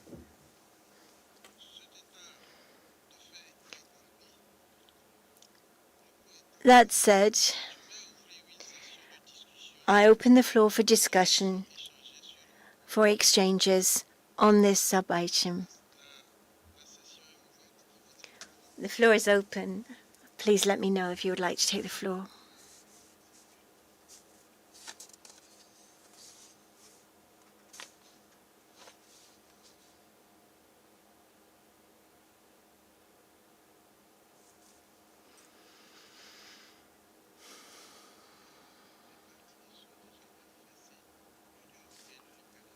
The European Union and then Canada.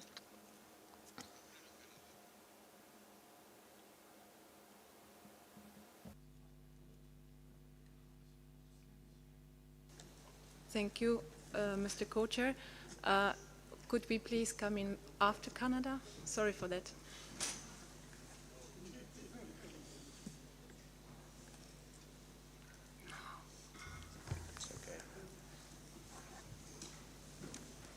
L'Union européenne voudrait intervenir après le Canada. If I understood correctly, the European Union would like to intervene after Canada. Is that correct? D'accord. That is fine. Canada, I now give the floor to you. Thank you, Mr. Co-Chair, and we would like to go after the European Union. No, it's thank you, Mr. Co-Chair, and good day to all. As we're the party that has submitted a nomination, we would like to thank the MB Talk for their work on assessing Canada's 2024 critical use nomination for strawberry runners on Prince Edward Island. Canada would also like to congratulate Argentina, South Africa, and Australia, who in recent years have been able to end their methyl bromide nominations. And I assure you that we're working diligently to do the same. We realize that we find ourselves in the unenviable position to be the only party submitting critical use nomination this year. Canada's path to completely phase out methyl bromide for controlled uses has been challenging for this grower of strawberry runners on Prince Edward Island, where the alternative fumigants are unavailable. You will recall that substantial efforts and financial resources have been spent by the grower on this research program over many, many growing seasons in order to find a suitable alternative to methyl bromide. This included trials of several soilless technologies over a number of growing seasons, which faced, among other challenges, low yields for many varieties of strawberry runners, delays in maturity of the crops, and destruction of the soilless systems by birds in the field. In recent years, the focus of the research program turned to indoor soilless technology, which has shown some promises from a technical perspective, but remains economically difficult. This delegation recognizes that this technology is a suitable technical alternative and will be the best option going forward, given the unavailability of chemical fumigants on Prince Edward Island. Last year, at MOP 34, Canada made the commitment to reduce its 2024 nomination and in subsequent years, and we intend to deliver on this commitment. So as you can see on the board above, for 2024, Canada has nominated a quantity of 3.857 tons of methyl bromide for a single grower for use as a pre-plant soil fumigant for strawberry runners on Prince Edward Island. This quantity is significantly lower than the amount of 4.65 tons approved by the parties last year. It's actually less than what is needed by the grower given the current stage of the research program. However, we recognize that it is a technically suitable alternative which has been identified. It will just need a brief transition period to fully scale up. Mr. Co-Chair, Canada indicated as part of our current nomination that this would be the second to last nomination for this use.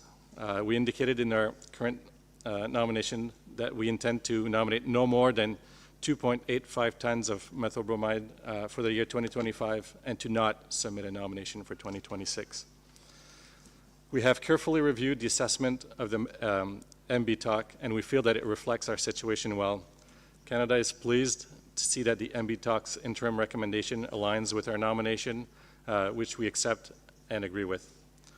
Should any parties be interested in obtaining more details on our nomination, we would be happy to discuss in the margins at this meeting, and we're looking forward to the MB Talk's final recommendation ahead of the MOP in Nairobi later this year. Thank you, Mr. Co-Chair. Merci à l'honorable délégué du... I thank the distinguished delegate from Canada for the statement. I now give the floor to the European Union. Thank you, Mr. Co-Chair. It's a very brief intervention on behalf of the EU and its member states. We would like to note these positive signs in Canada's nomination with a significant decrease in the amount compared to the last amount that was approved. And we would also like to commend Canada for signaling this shift towards now a policy-based approach for the phase-out and the intent to nominate 2.85 tons of methyl bromide for 25, and indeed not to submit a nomination for 26. And this indeed mirrors this very clear commitment that was made last year by the government of Canada in last year's decision. We believe that the decision for the critical use nomination that should be taken later this year should reflect such positive signs and the progress made, and also the intent for the phase out with no expected nomination for 26. We also note from the report that South Africa so last year was South Africa's last nomination, and that it is indeed confirmed that there is no more nomination from this party. And with that, thank you for the word, Mr. Co-Chair. Merci. I thank the European Union and its member states. I don't see any further requests for the floor.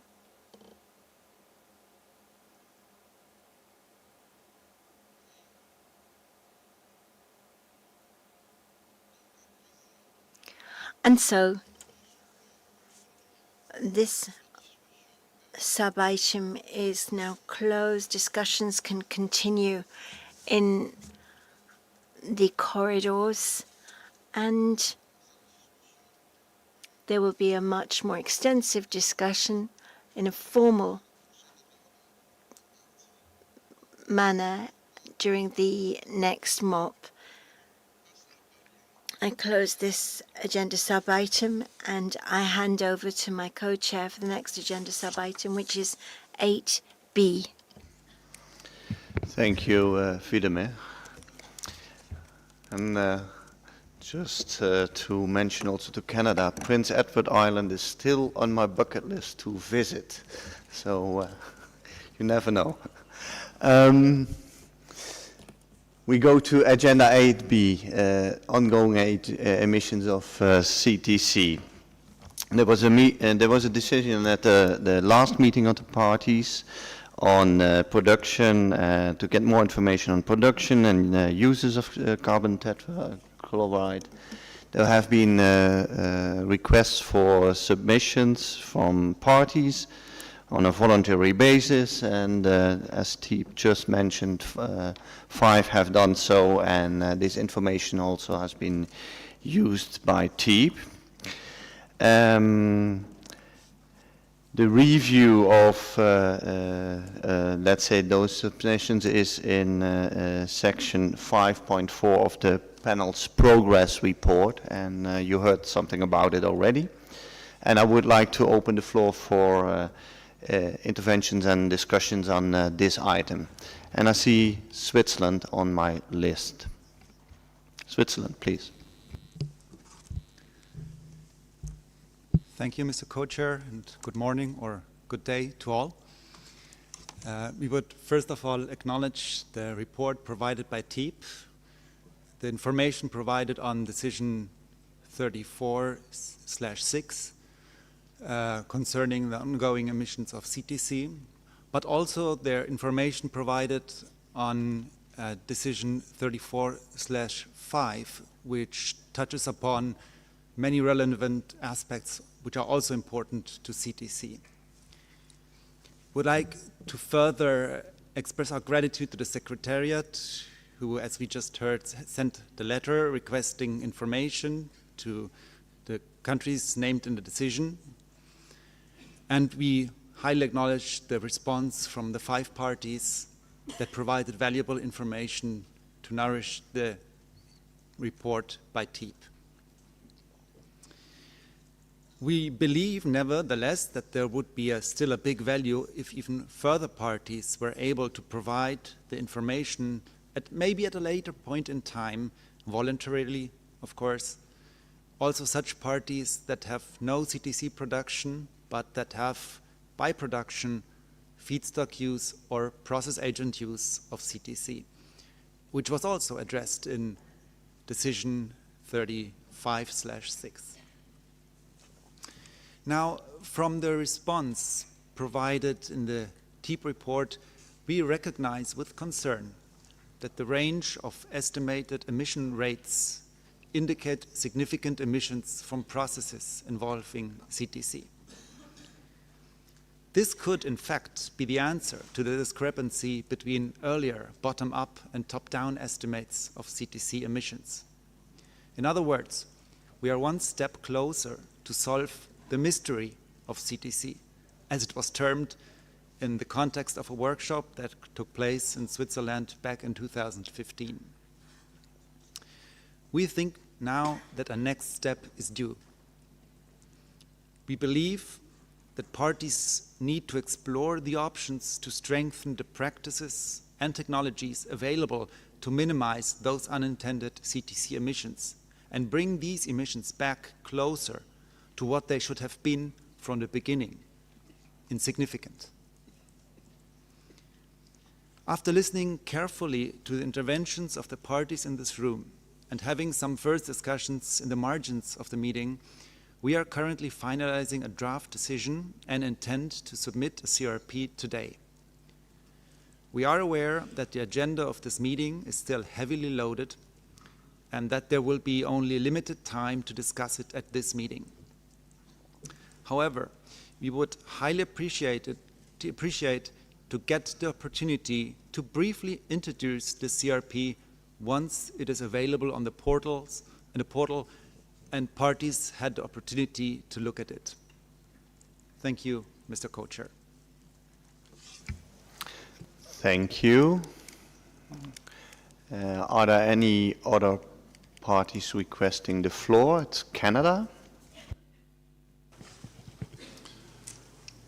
Thank you, Mr. Co-Chair. So back to the CTC discrepancy, an issue that this body has been considering for some time.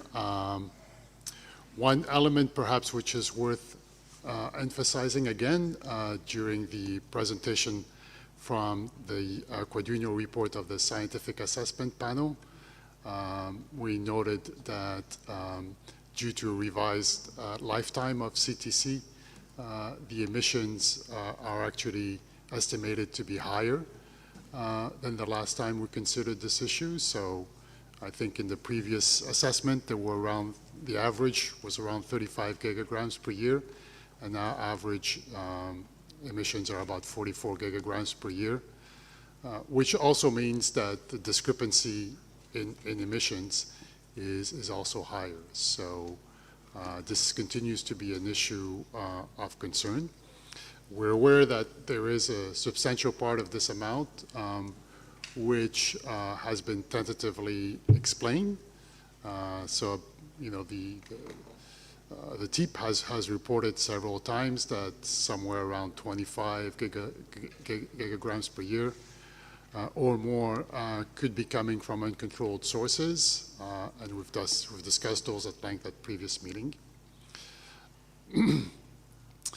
Now, with respect to where we are now, Canada appreciates the information submitted by some parties on their legislative and management framework related to the production, by-production, use and emissions of CTC, as well as a summary of this information presented in the 2023 TEEP Progress Report. We hope that this information can assist parties in making progress either in identifying specifically sources of CTC emissions or indeed in taking actions in reducing these emissions. One option that party could consider at this stage is, rather than spending a lot of time, focuses on identifying potential sources and volumes of CTC. I mean, we do think this work should go on. But at the same time, parties could maybe think about sharing best practices on how to manage and ultimately reduce emissions of CTC.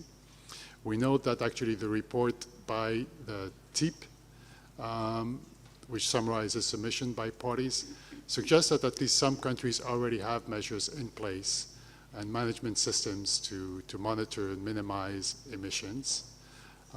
Also, the quadrennial assessment report of the MCTOC includes already some information and techniques used to minimize and monitor emissions from production, by-production, feedstock, intermediates, products. These practices and techniques are meant to generally apply to controlled substances, but they are probably largely applicable to CTC more specifically. So just to say that we do have some useful information that could help us to continue to consider this issue at this meeting or ahead of the meeting of the parties, and we'll be interested in any proposal made by the delegation by Switzerland on this issue. Thank you. Thank you. Before I give the next party the floor, I would like to know if other parties would like to take the floor. The next one is China, and now I see them popping up. It's Norway as well and Australia. Please push your button if you would like to take the floor, because then it's clear how we can conduct the meeting, and also we have some time left before lunch, so then I would like to propose to close the list. China, Norway, Australia and the EU. China, please, you have the floor. Thank you, Co-Chair. As a party to the protocol, China attaches great importance to potential sources of emission of CTC. We believe that it's important to enhance management of CTC. We have also put in place a whole life cycle management system for CTC. We have submitted to the Ozone Secretariat our framework report on CTC management, covering management of production projects by product monitoring, online monitoring, as well as quota management, the data reporting, as well as verification systems and implementation of such a system. In the past discussions, we've all come to the understanding that CTC in the uses and production processes have always had unintentional emission. This is common in the production processes of chemicals.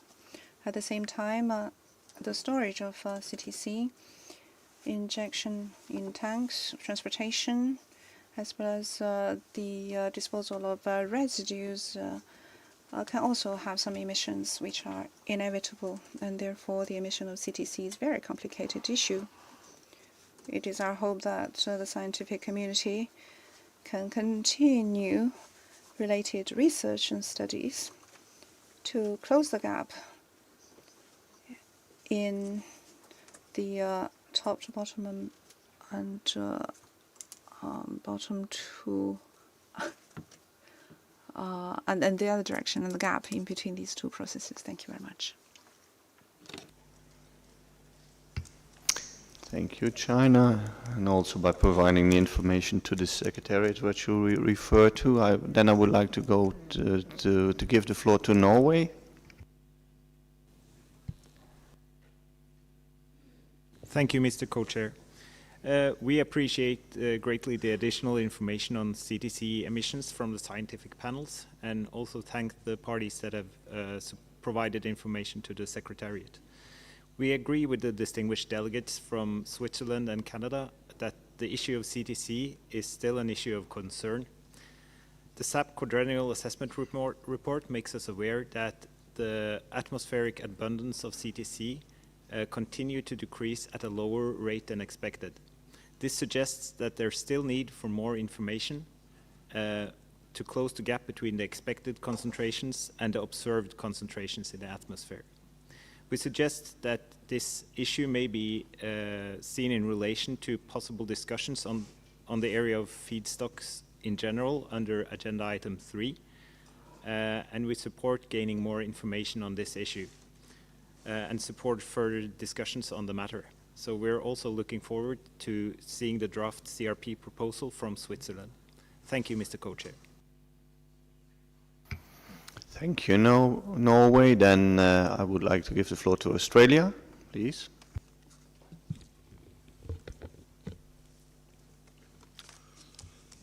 Thank you, Mr. Co-Chair. And first of all, this delegation would like to thank the TEEP for the information they provided on this, as well as the parties who have provided information to the TIP to better inform this body. The issue of higher than expected CTC concentrations in the atmosphere that do not match reported production, consumption and estimated emissions is one that's plagued the Montreal Protocol parties for many years.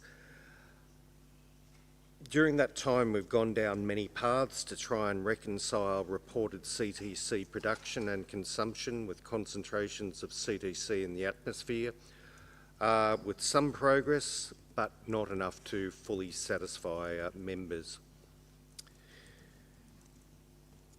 We note during the course of discussions, as well as the presentations that we've heard over the last 3.5 days, that this issue cuts across many of the areas that we've been talked about.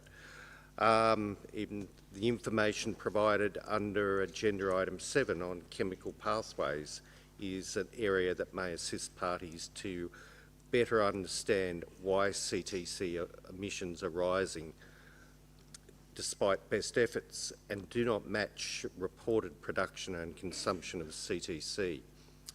The use of CTC as a feedstock, the production of CTC for use as a feedstock, and the inadvertent production of CTC from other chemical processes all provide opportunity for inadvertent emissions of CTC, which are not accounted for in Article 7 reporting.